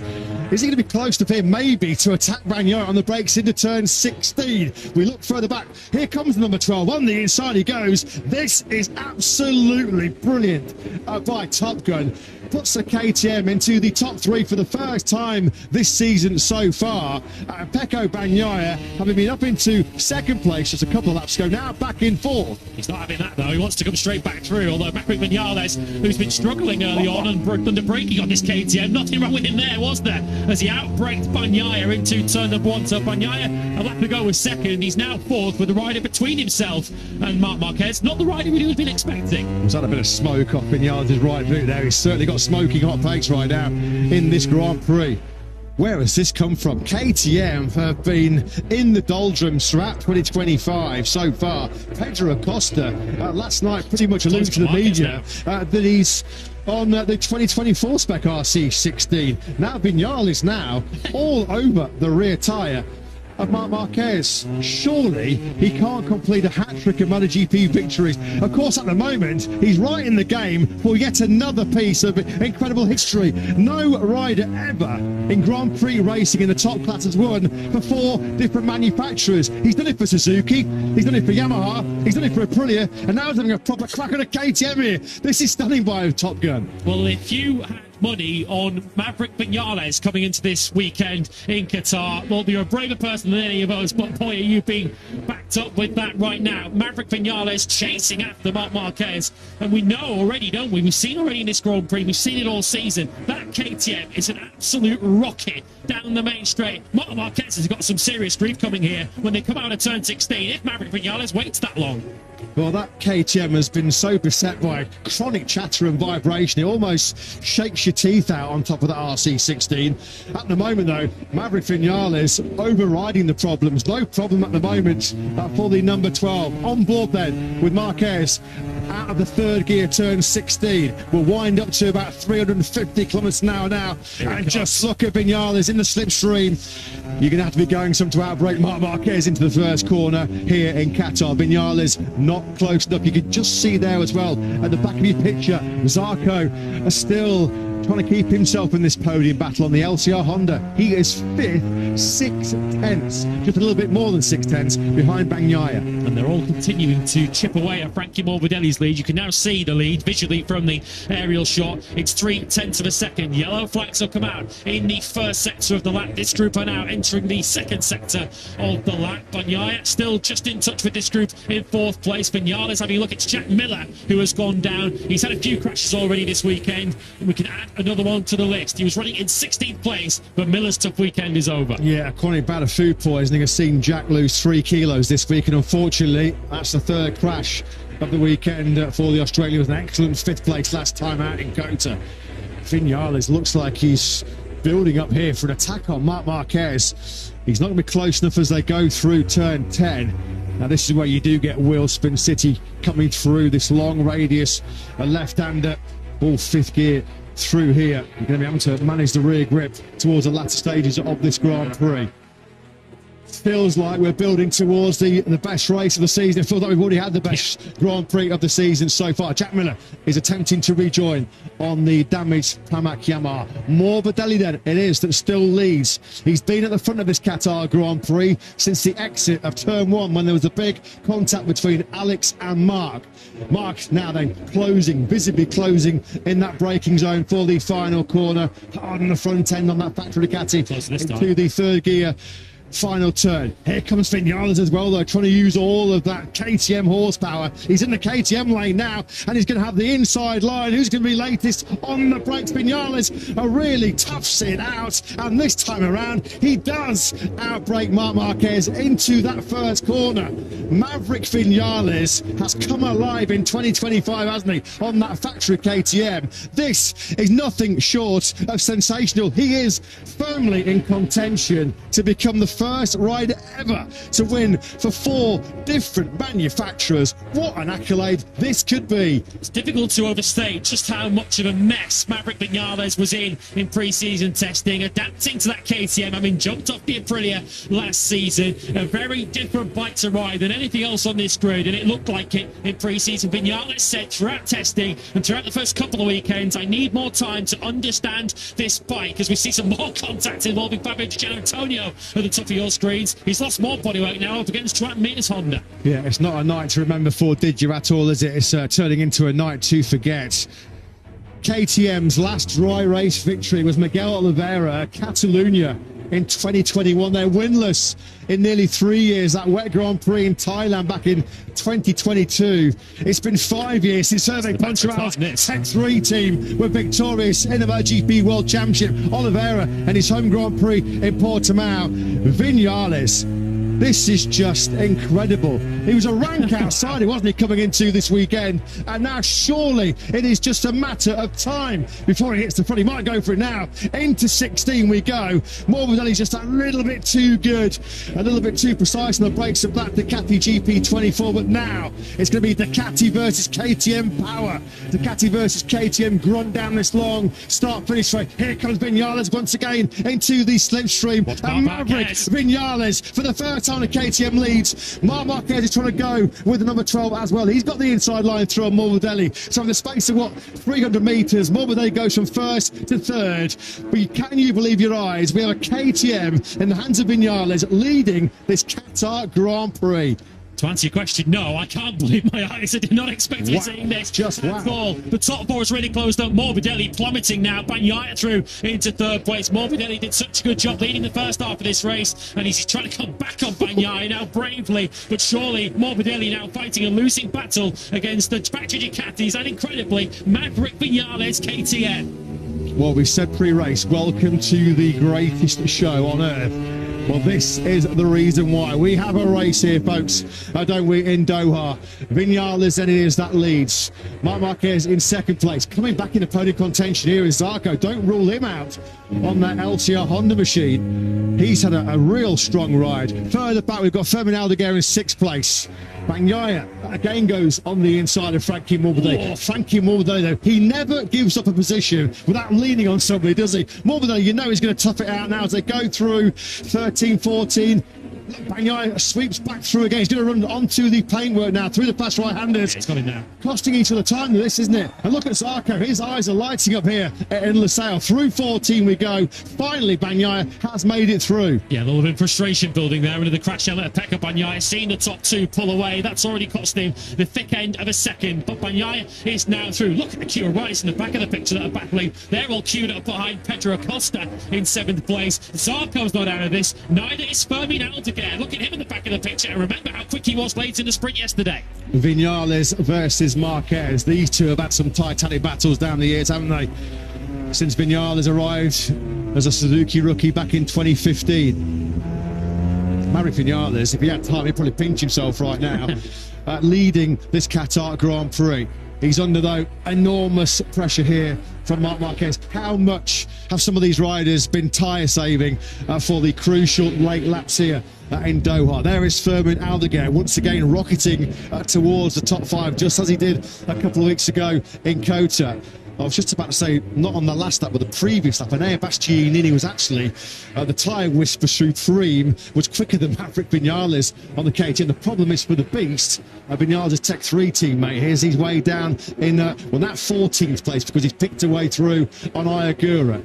I'd love to get a camera on Hervé Poncharal right now. He must be watching this race through the caps in his fingers. Even he must not be able to believe what he's watching. But we are seeing the talent, which no one has ever doubted, of Maverick Vinales shining through here. He is doing an extraordinary job. So too is Zarco. But we know that Frankie Morbidelli is not giving anything up without a fight. Zarco trying and succeeding now to take that fourth place. Anything you can do, Frankie, I could do better, says Johan Zarco. Absolutely brilliant move that by Zarco, wasn't it? Back at the front then, it is still Vinales that leads. Is there a very big surprise belated birthday present coming for Hervé Poncharal? It was his 68th birthday here in the paddock on Thursday. Looking on, somewhat pensive as always. Of course, Maverick Vinales was our last non-Ducati Grand Prix winner a year ago in Austin, Texas, and you would have got massive long odds on him being the next non-Ducati winner in MotoGP. But that is still very much game on as we start. Lap 13 to 22, and it's still Vinales that leads. Personal best for Pecco Bagnaia, having got clear of Frankie Morbidelli. Pecco Bagnaia is not out of this race yet, having cleared his very good friend on the VR46 Ducati, Frankie Morbidelli. Bagnaia's best chance, I think, is for Vinales to hold Marc Marquez back for as long as he can. You feel Marc Marquez, as close as he is behind Vinales, is quite happy to sit there right about now. Bagnaia desperately trying to claw himself into this two-way battle and make it a three-way fight. Yeah, believe it or not, this is the first time Vinales has led a Grand Prix since he prevailed at the Horsepower Rodeo in Texas last year. Just out of your picture, there's a real big fight going further down the field. It's Alex Marquez in the front of this big train. Quattararo, Marini, Binder, Bezzecchi, Bastianini, Rins and Agura are all involved in this big melee. Confirmation from pit lane from Joan Mir has pitted. Of course, he missed the sprint yesterday with gastroenteritis, and of course he also was hit from behind by Fabio Gianantonio early on. Here is that big battle as Alex Marquez tries to salvage some useful World Championship points. He's up against Pedro Acosta. This is all for 7th place. He's doing a top job actually here, Alex Marquez, because he's lost so much aero after the two hits with Marc and Fabio Di Gianantonio.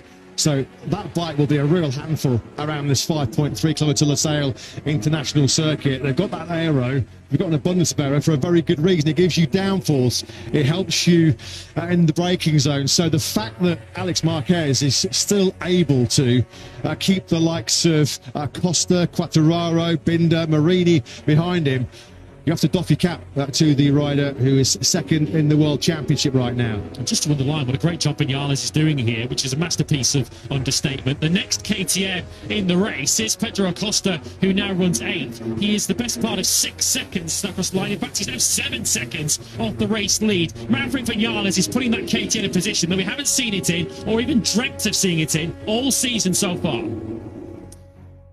Vinales, Marquez, Bagnaia, all keeping themselves in the high 152s. Yeah, of course, with all the frenetic action at the front, it's been rather remiss of us not to mention our reigning world champion, Jorge Martin, who's fighting a real rearguard action here. His pain threshold is being tested to its absolute max right now. Martin is currently in 17th place. He was picked up on that last lap by fellow Aprilia rider Raul Fernandez.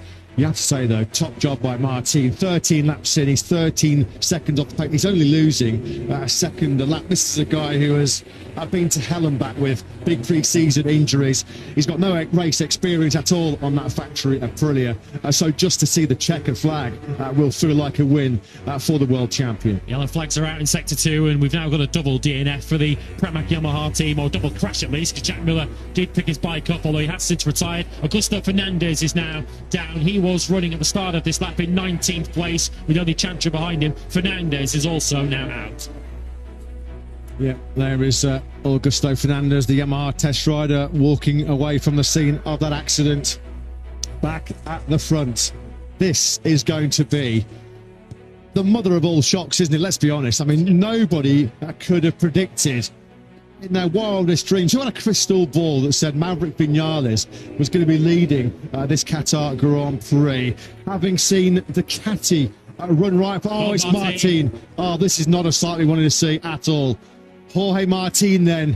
It's a painful return to Grand Prix action for the world champion. This is a real tough watch. This will be a fast crash. This is a tough turn watch. 12. He's wide. Just went over the curb there and dropped it coming out of turn 12. That will be a fast old crash through there. Jorge Martin just around 100 miles an hour up on his knees, and hopefully Martin has done no further damage there. Still a long way, did he, on that left arm as well? That troublesome left wrist and arm, which seen him ruled out until this Qatar Grand Prix. We were just mentioning what an outstanding job he was doing.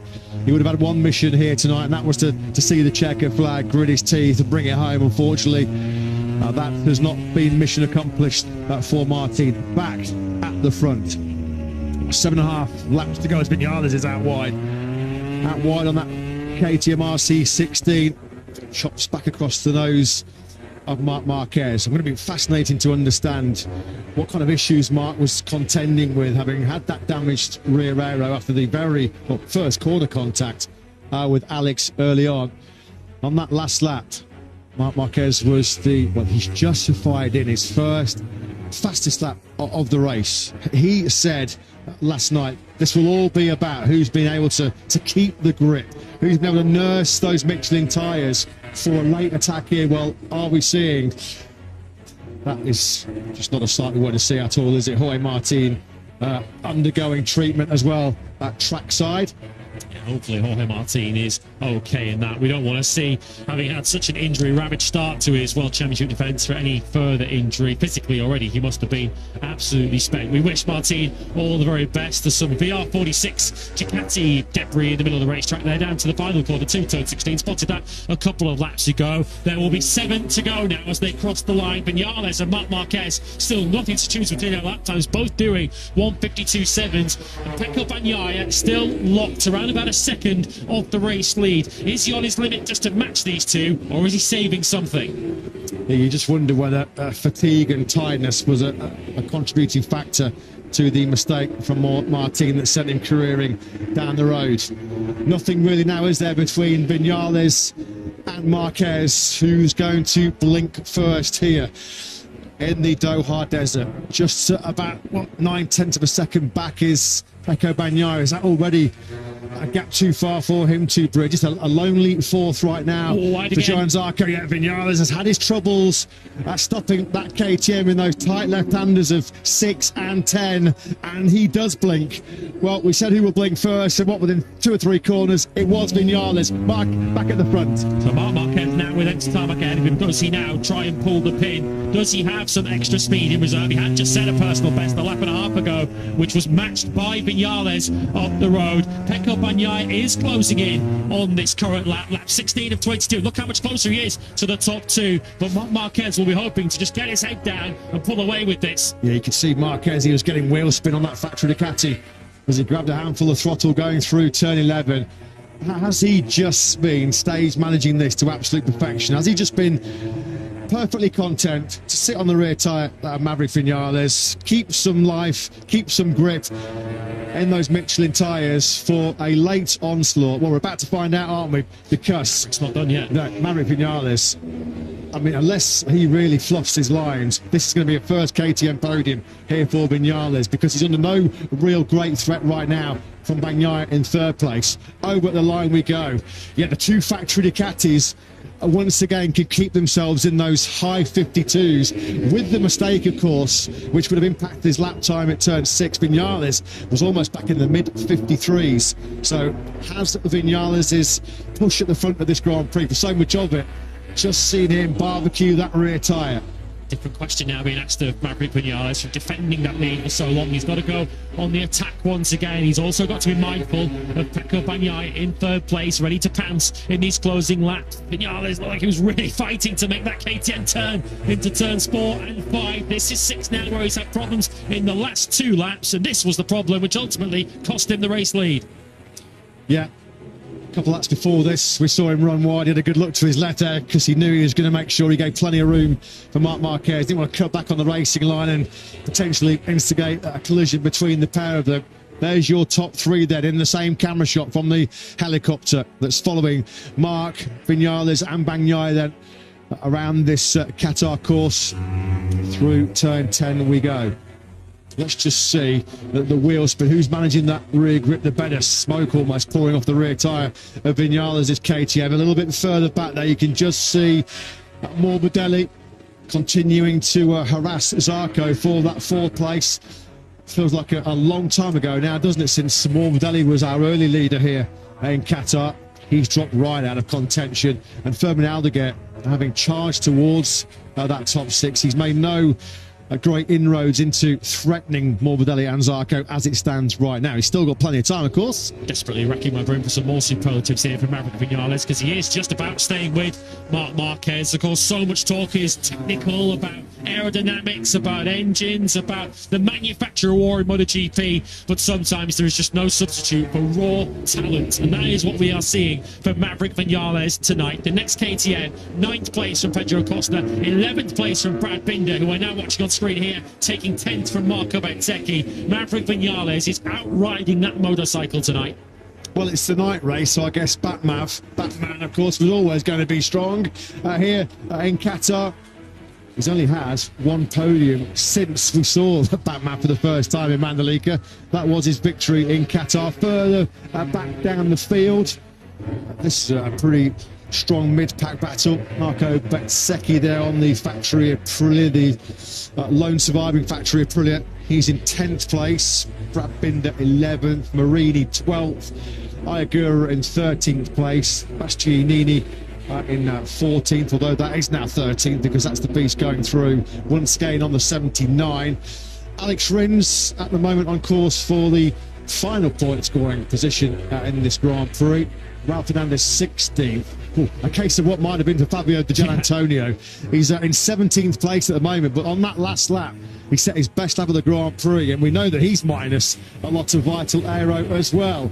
Could still salvage a point there as Agura goes wide. Fabio Di Gianantonio might still salvage a World Championship point in the last stage of this. The rate he's catching, Jorge Martin, has been taken to the medical centre. We hope that is just for a precautionary checkup and nothing more than that, because if there's one rider who doesn't need another injury, it's Jorge Martin. Yeah, it was a bit of a tough watch, wasn't it, to see the world champion sliding down the circuit after all of the injury hell he's been through over the last 2 or 3 months or so.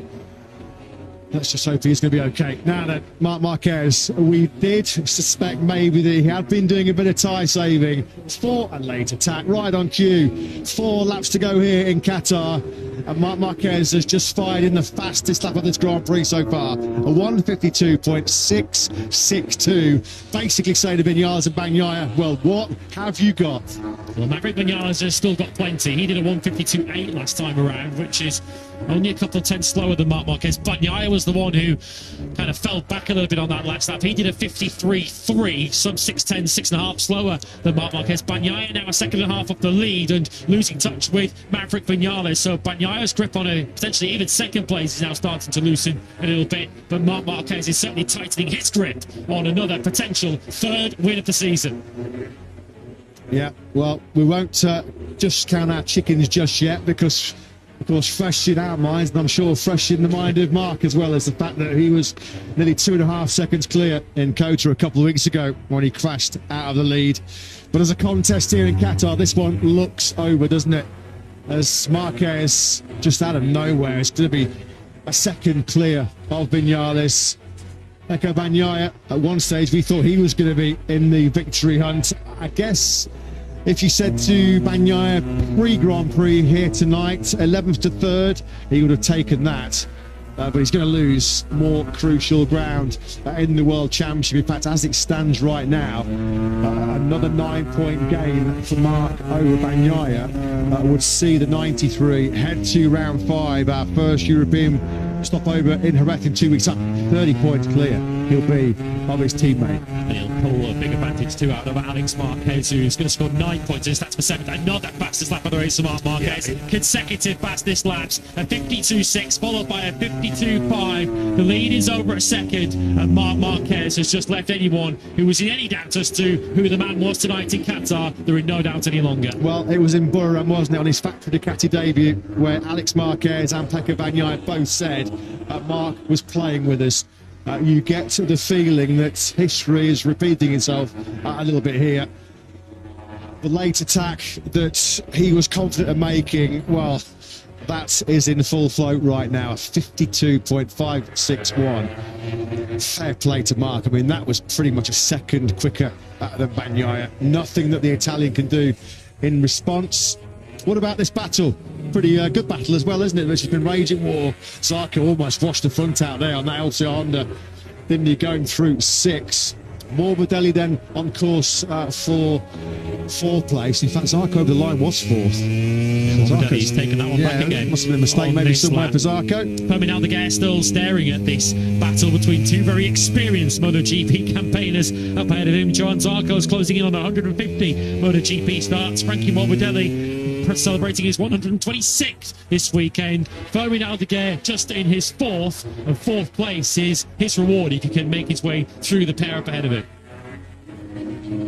Further back, Alex Marquez, after running off circuit with a big contact with Gian Antonio and then the subsequent long lap penalty he had to serve, as rescuing a pretty important 7th place at the moment. There is Alex on the 73 bike, bereft of a lot of his aero. It's certainly a lighter motorcycle than what he's started this Grand Prix with. Quartararo in 8th place. It looks like a rather lonely 8th right now for Quartararo. Once again, Marquez, he just cannot get out the 52s right now. A 10th faster on that last lap than Vinales. You can see Marc in the top left-hand corner of your screens now, 1.2 seconds clear of Vinales. And Bagnaia's pace has fallen off the cliff in the last couple of laps. He's now lost some serious touch with Vinales. He's nearly 2 seconds behind now. Bagnaia has settled for 3rd place, which isn't a bad recovery given that he came from 11th on the grid. But when he passed Marc Marquez in those early stages for 2nd place, he must have thought a victory was on. Well, KTM and Vinales certainly made Ducati work hard and sweat for what now looks like being a 21st successive MotoGP victory for Ducati, which means next time out in Jerez, they can equal the all-time record winning streak set by Honda of 22 all the way back in 1997 and 1998. This is potentially Ducati's 37th successive victory across sprints and Grand Prix. They've not been defeated now for 11 months. May the 25th, sprint in Catalonia, the last time Ducati were beaten in a sprint or a Grand Prix. And you have to say now, it just looks like a mere formality, doesn't it? Fermin Aldeguer might be snatching 5th place late on here. An excellent 4th last night in the sprint. A double top 5 bodes well for the future, doesn't it, from the rookie? He'd have taken that pre-weekend. Alex Marquez is also catching that trio, but he's not going to catch them quickly enough to have a top 6 potentially to celebrate at the end of this weekend. Well, he's not taken the route we expected to a 3rd win of the season. He's still got 1 more lap to go to achieve that. Contact with his brother at the very first corner of the Grand Prix when Alex Marquez tacked the rear of Marc Marquez. He's not got a full complement of rear aero on that factory Ducati. He had to follow and chase Maverick Vinales on the KTM, who has ridden way above himself this evening here in Qatar. But normal order finally has been restored. Maverick Vinales just could not hang on. That crucial error into turn 6 let Marc Marquez through, and the 93 didn't look back. Too good, too strong. Simple as that, really, as far as the 93 is concerned. Alex Marquez talked to the media here in Qatar a couple of days ago and said right now the big advantage that Marc has over the field is his ability to manage the rear grip over the full race distances in challenging conditions. And he just is able to push on late on when everybody else is suffering from fading grip. Marc can just step it up a notch. He can just step it up a gear. Fair play to the likes of Morbidelli and Vinales, who did some of the front running in this Grand Prix. And Maverick Vinales is going to depart Qatar with a stunning podium. It is going to be a belated 68th birthday present for Hervé Poncharal. I think Fermin Aldeguer has just probably locked down now for a 6th place. No sense in throwing away a double top 6 here. He just hasn't quite got the late race pace to get on par with Morbidelli and Zarco. Paco Bagnaia is going to be quite relieved at the checkered flag because he's continuing to lose pace and he's reversing back towards this battle that we're watching for 4th, 5th and 6th. Bagnaia is going to have to settle then 4th, 3rd place from 11th on the grid. It's going to be 2nd for Maverick Vinales tonight. But in the end, Marc Marquez has been too strong. He's 1 corner away from yet another victory. Yeah, and he's going to once again assume complete and utter control of the MotoGP World Championship in 2025. Out of the final corner we go. Well, he cracked in Kota, but he conquers Qatar. Marc Marquez is victorious here in Doha for the first time since 2014. He wins by nearly 2 seconds clear of a brilliant Maverick Vinales. Top performance by Top Gun, his first KTM podium in 2nd place. Paco Bagnaia, a great comeback for him in Qatar. 11th on the grid to the podium, a rather distant 3rd place at the end. Morbidelli takes 4th. Zarco, a brilliant 5th. Top Honda once again is the Frenchman. A double top 6 here in Qatar for Fermin Aldeguer. I think that's Marc Marquez. Is that Alex coming alongside him? And he's just saying, yeah, thanks for the rather unfriendly nudge going through that first corner. So near to disaster, was it? Yeah, I think Marc's just sort of saying, yeah, Alex over the line. Well, finally, we can say that he's no longer Mr. P2. 7th for Alex Marquez. Top 10s for Quartararo off the front row. Acosta in 9th, although Acosta is over 12 seconds back of Vinales in 2nd. Another accolade, another record going the way of Marc Marquez. Podium number 114 in MotoGP, which ties him in our all-time list with Jorge Lorenzo. Well, we said it was a belated birthday present incoming for Hervé Poncharal. What a ride by Maverick Vinales. Star of the show, surely. Let's get some words from Hervé with Jack. Hervé, the ride of the day by Maverick Vinales. Can you try and put into words what he's just achieved? Unreal, fantastic. We were really crushed and sad yesterday because we missed a golden opportunity to finish something like top 4, top 5. And when you lose an opportunity like this, you say, maybe that was the only opportunity before a long time. But we knew we could be doing something today. But honestly, I was more expecting in between 5 and 8, you know. And what he did today is amazing. This is, I think, going to give a huge boost to the Red Bull KTM in general, to the 4 riders, because they could see that that bike can be fighting for the victory. Only Marc Marquez on the factory Ducati beat him, so this is fantastic. Fantastic for racing, fantastic for the project. You know, Red Bull KTM has been going through a tough time during the winter, and Maverick is giving us so much. You know, he's like a kid. He behaves like a teenager. He loves riding a bike, and this is the big difference between him and a lot of other riders. Go and enjoy it. Thank you. Well, some potential post-race drama here in Doha, as you saw, as Jack was talking to an as you'd expect, an elated Hervé Poncharal on the graphic. There was a tyre pressure investigation currently being made against Maverick Vinales, who has taken the checkered flag in 2nd place. It's not a guaranteed penalty, as we saw last year with Pedro Costa, who was investigated in Indonesia and was allowed to keep his result. 16 seconds is the sanction, which would obviously drop Maverick Vinales way out of the podium and down to, I would make it 14th place. Nothing could take away from the incredible ride of Maverick Vinales today. We hope that there is no penalty coming his way. The rules are rules. Unstoppable right now, isn't he? It seems like in 2025 there's only one rider that can beat Marc Marquez, and that is Marc Marquez himself. He takes the victory by exactly 1.8 seconds here in Qatar.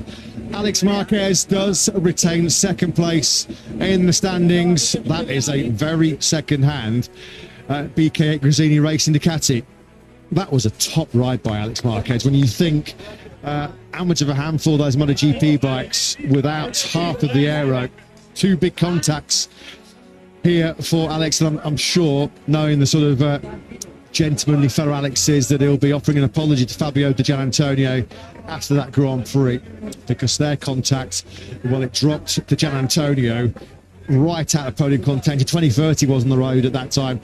Digia took the checker flag in 16th place, a case of what might have been for our 2023 Grand Prix winner here in Qatar.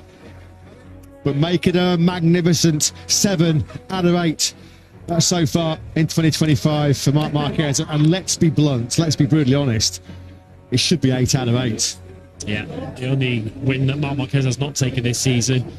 He costed himself by crashing out of what was a reasonably comfortable lead in Austin, but you feel that warning that Marc Marquez had in Austin with the crash will focus his mind to ensure he doesn't let this slip any further this season. His World Championship lead is now up to 18 points over Alex Marquez. Provisionally, of course. The results are provisional, subject to any investigations. We know there is one that will be beginning shortly.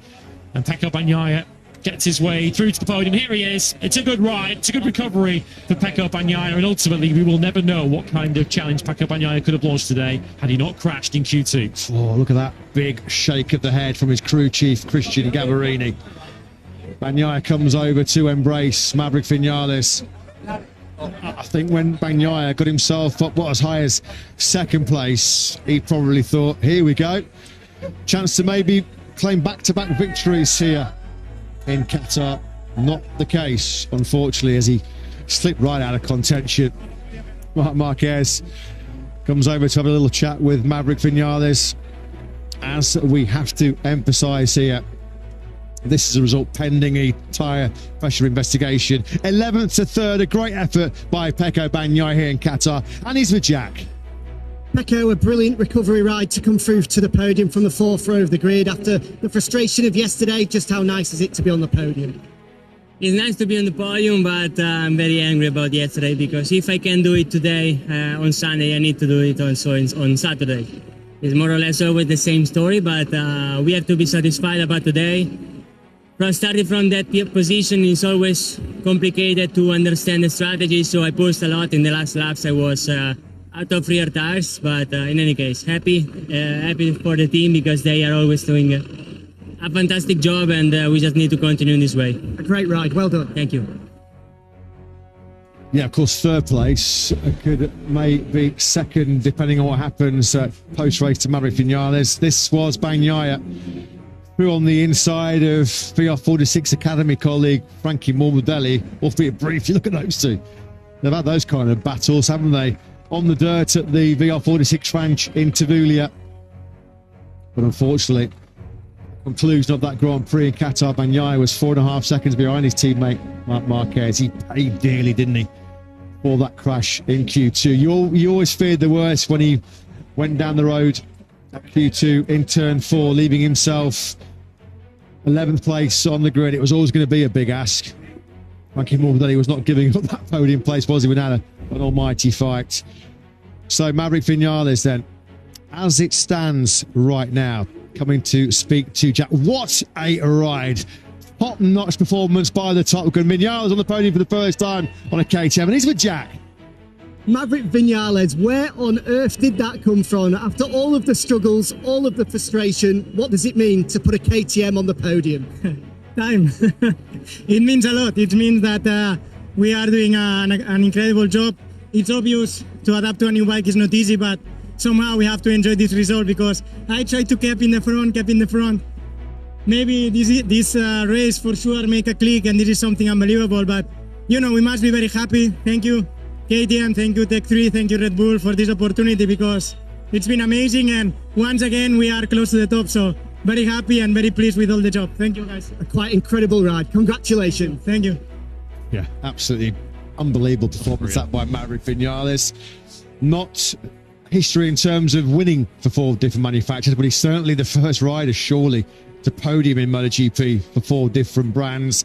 That was the key late mistake going through turn 6 as he pushed to his absolute limit. And there's nothing else. There's not one more ounce of performance that Vinales could have got out of himself and that RC16 here in Qatar. So close. They'll take so much confidence, won't they, from that result? Both Vinales and KTM, who've... There's never a factory who needed a result. Yes, yeah. I mean, they've been having a real torrid start to 2025. It may well be a podium as yet here in Qatar for Frankie Morbidelli. This was late on. Good battle, this, wasn't it, between Morbidelli and Zarco. On the inside goes Morbidelli late on into the first corner. But this is a very familiar tale, isn't it, in 2025 so far this season. Once again, he's your Grand Prix winner here in Qatar, Marc Marquez with Jack. Marc Marquez, victor here in Qatar, take control of the championship lead. You've said all week, this isn't your circuit, so just how special is it to be victorious here for the first time in over 10 years? I told you before the race, I need to manage the front tires, so for that reason, in the first part of the race I was quiet. Morbidelli was going, but I predict, I understand yesterday with the rhythms that he will be not fast in the second part of the race. But then when Pecco overtook me, I said, okay, now start the race. And then I start to push. Big surprise when Maverick overtook me. In one time I thought that was Acosta, but then because normally it's the fastest KTM, but then when I saw Maverick it was a great surprise. He was super fast, but I had that margin for the end, like that. These last 2-3 tenths, yeah, victory in Qatar, amazing. Congratulations. Thank you, thank you.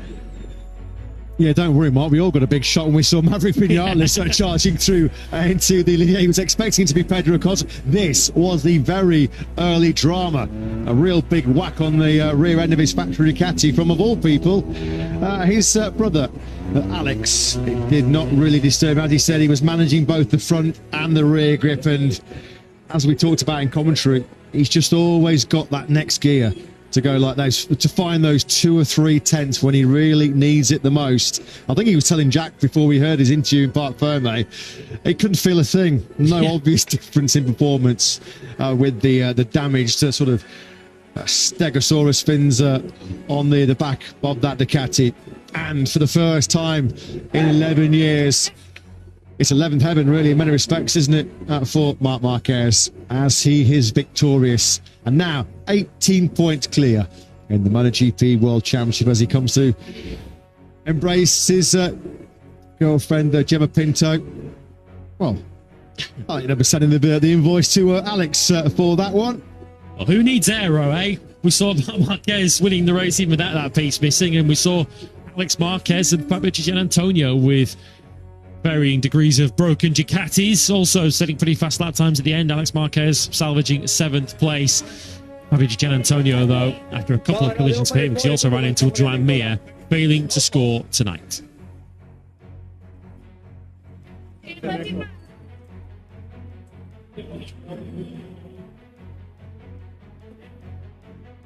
Vale, Cari, estuvimos. ¿No? Sácame que se va a cortar. So we'll just get set for our 4th Grand Prix podium celebrations of 2025. And Marc Marquez will feel it's a long overdue return to P1 here in Qatar. Last time he was victorious, his only MotoGP success here was on a Repsol Honda back in the day. But it was another real classy performance, wasn't it? I guess you could say measured aggression from Marquez as he was just managing that front and rear tyre. And as Alex told us all weekend, it is in those last 4, 5 or 6 laps when you really are fighting that deteriorating grip. It's where Marc has a clear advantage over the rest of the field. He's just able to find those extra 2 or 3 tenths, as he told Jack down in Parc Fermé. It's a pretty big weapon in his arsenal, isn't it? And that's the big reason why he's in command of the World Championship. Yeah. Thank you. Thank you. Hey. Thank you. Jorge. Hi. Hi. Hi. Nice to meet you. Thank you very much. Pleasure. ¿Tú? Chao. Chao. Bien, todo bien. Uf. Hostia, qué bonita.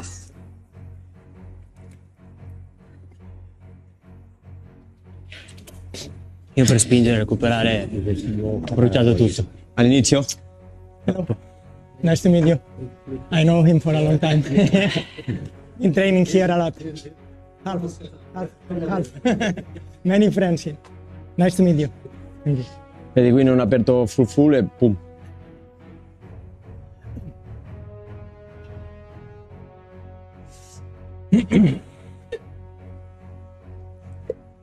Uy, va.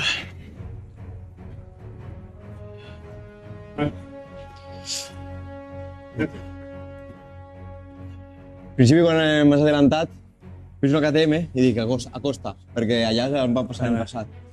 Tio!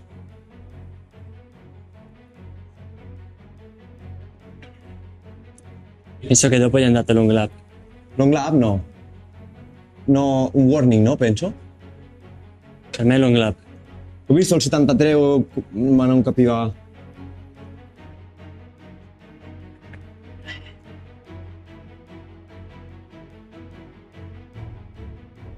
Adelante és millor amb aquesta, no? Molt més fàcil. Me corre el doble. Ja com corre.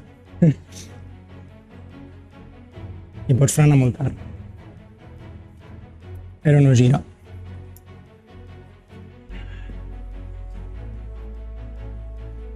Aquí quan t'he passat... Has apretat? È molto difficile venire dietro al KTM. 52,5 he fet. Perquè accelera, no? Ah, si muove. Sì, fa tanta turbolenza. 2,5 has fet?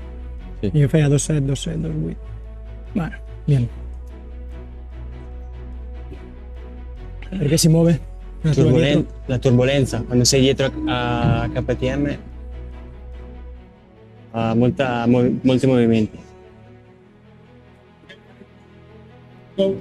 E sul rettilineo va fortissimo, incredibile.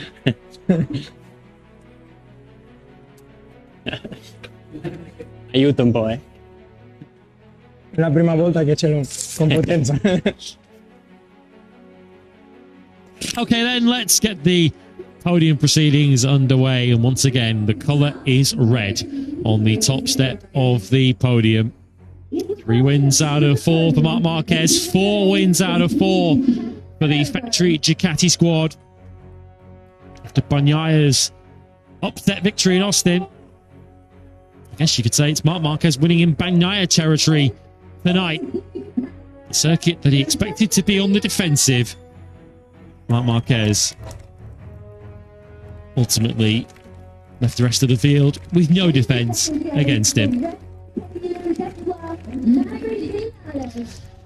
So Maverick Viñales gets a well-deserved cheer And we'll take this podium as it is at the moment. Of course, any further news about any potential investigation, MotoGP.com, MotoGP social media channels will be the first place to find out. But what is in absolutely no doubt and no debate is your winner tonight. Marc Marquez takes Grand Prix victory number 65 in MotoGP. It's a 91st win across all classes of racing. He'll surely be sniffing a century by the time this year is over. Ducati, they continue their perfect start to the season. Been far from perfect for Pecco so far. 11th to 3rd, though, is not a shabby recovery by any means. But Pecco Bagnaia will reflect on the 2025 Qatar Grand Prix and say it was lost in the last few minutes of qualifying 2 on Saturday. But just listen to this cheer for Maverick Vinales. The rider of the day, and no mistake, was this man.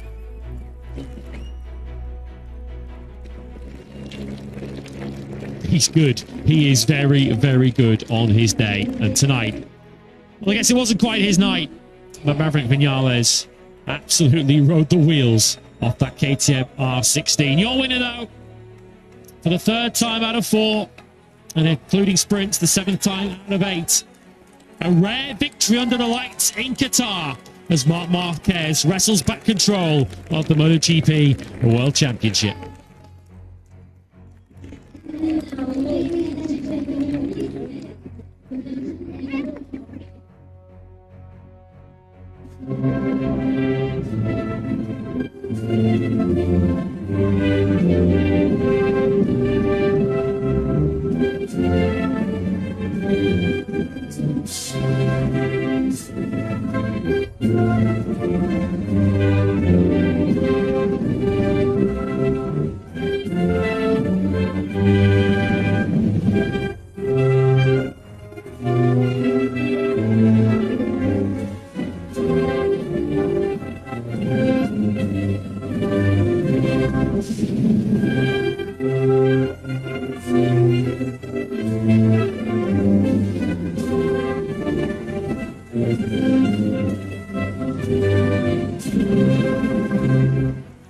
Just look what that victory here in Qatar means to Marc Marquez.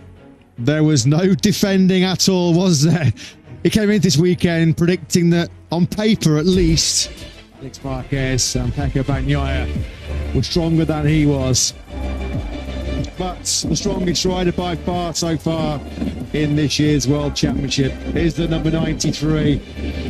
As the fireworks light up the sail, as the world's best riders, led by Marc Marquez, gave us some show under the lights here in Qatar. Spectacular shot that is, as Marc Marquez, for the 3rd time in 4 Grand Prix, finds himself on the top step of the podium.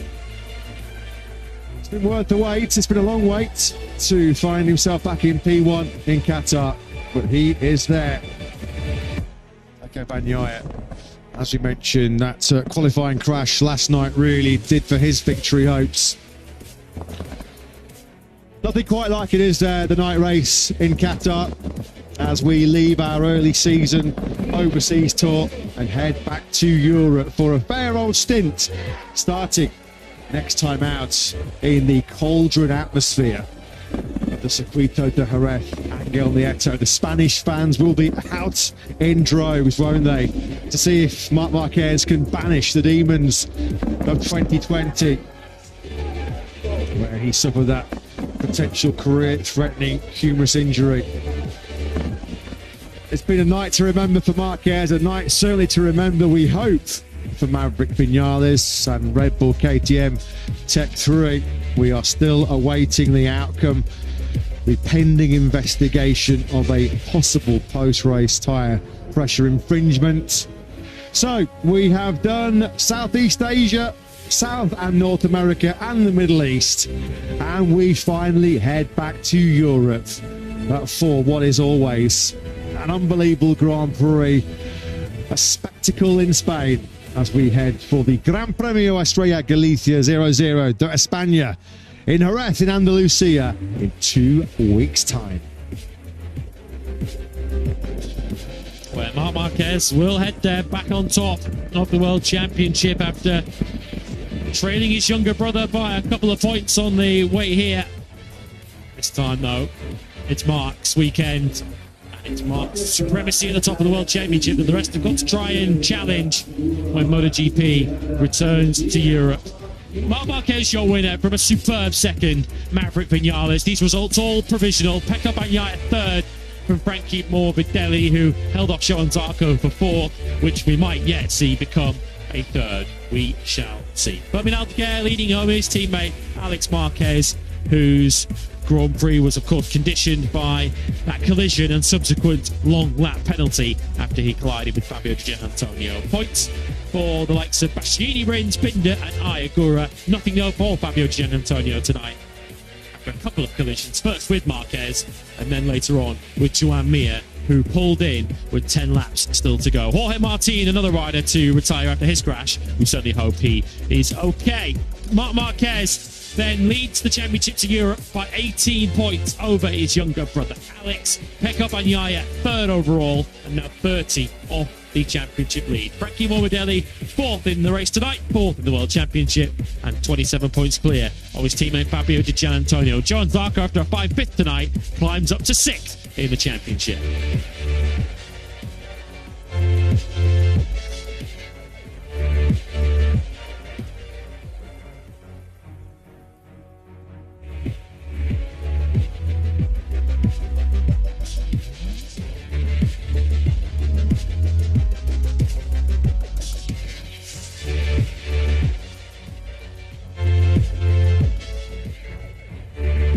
Ducati remain perfect in the constructor standings. KTM, though, with Vinales podium tonight, launched themselves up into second place after both Honda. Aprilia still lead Yamaha for fourth.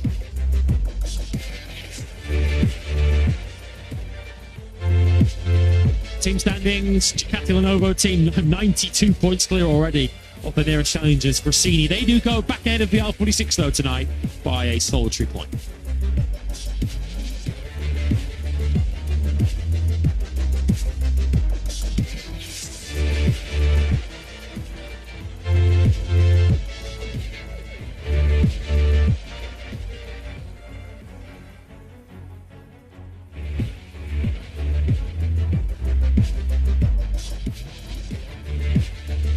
Alex Marquez has a 30-point lead in the independent standings for the first time this year. His advantage is cut over Frankie Morbidelli. It's now down to 30 points.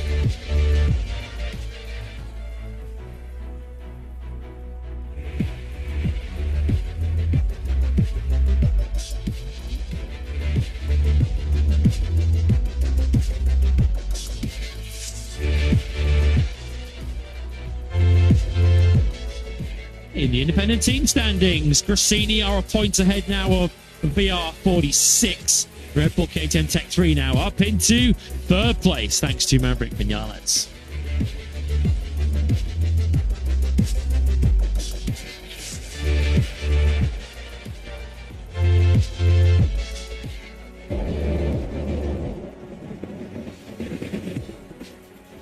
Fun, wasn't it? What a Grand Prix we saw. The best of 2025 so far, for sure.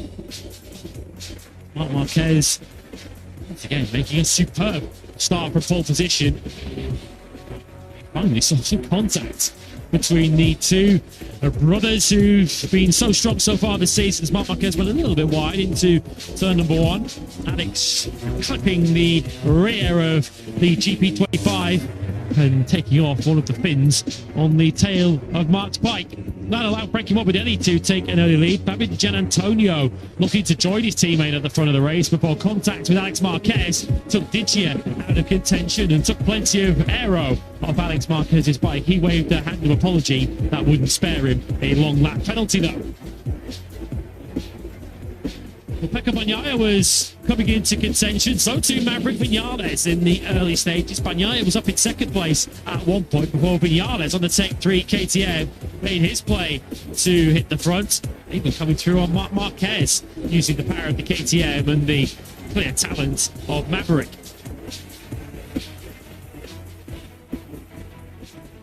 We saw plenty of action further back too, as Fermin Aldeguer looks to try and come through the order. Frankie Morbidelli's lead was finally overhauled. He went from first back to fourth in the space of a lap as Vinales, Marquez, and then eventually Pecco Bagnaia moved through into third place, although Morbidelli certainly made his fellow Italian work hard for that.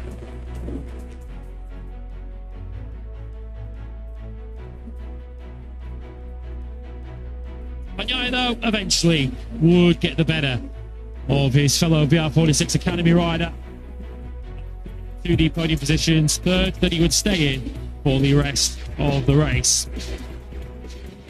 Vinales on the limit and over the limit into turn number 6. This was after a mistake on the previous lap, which almost cost him the lead. This one, though, did, allowing Marc Marquez to take the lead and a third win out of 4 at the start of the season. A first Qatar victory in over a decade for the 6-time MotoGP world champion, and he regains the lead in the standings. We return to Europe for the Spanish Grand Prix, up next with Marc Marquez, your world championship leader.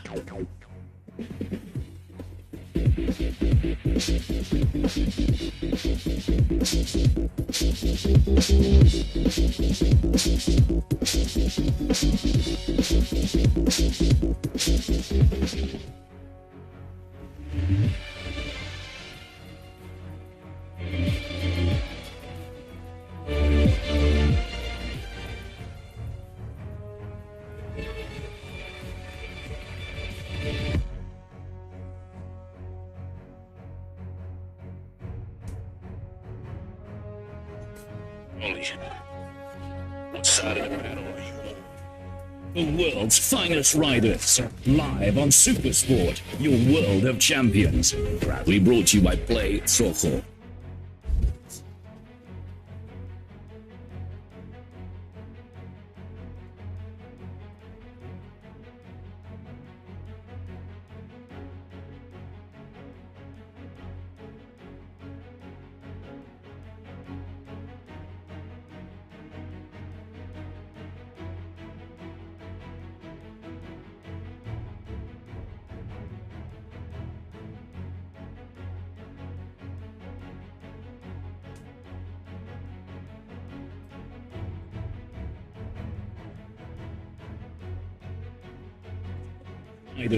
Live on Supersport, your world of champions. Proudly brought to you by Play Soho.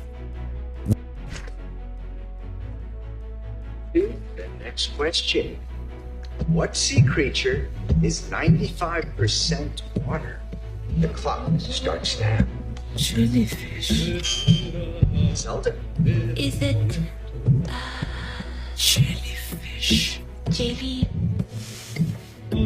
Fish. The correct answer is jellyfish. Well done.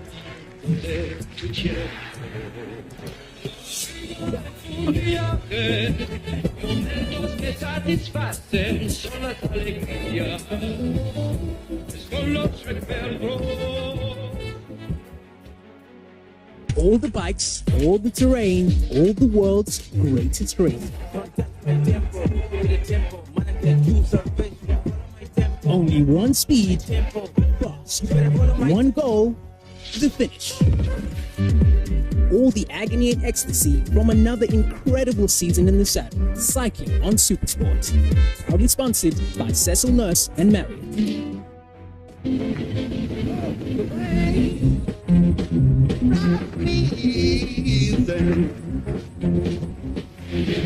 The all-new Land Cruiser Prado, truly masterful. This is the Estapod, where dreams are made and deadlines are crushed. We don't just design workspaces, we engineer happiness.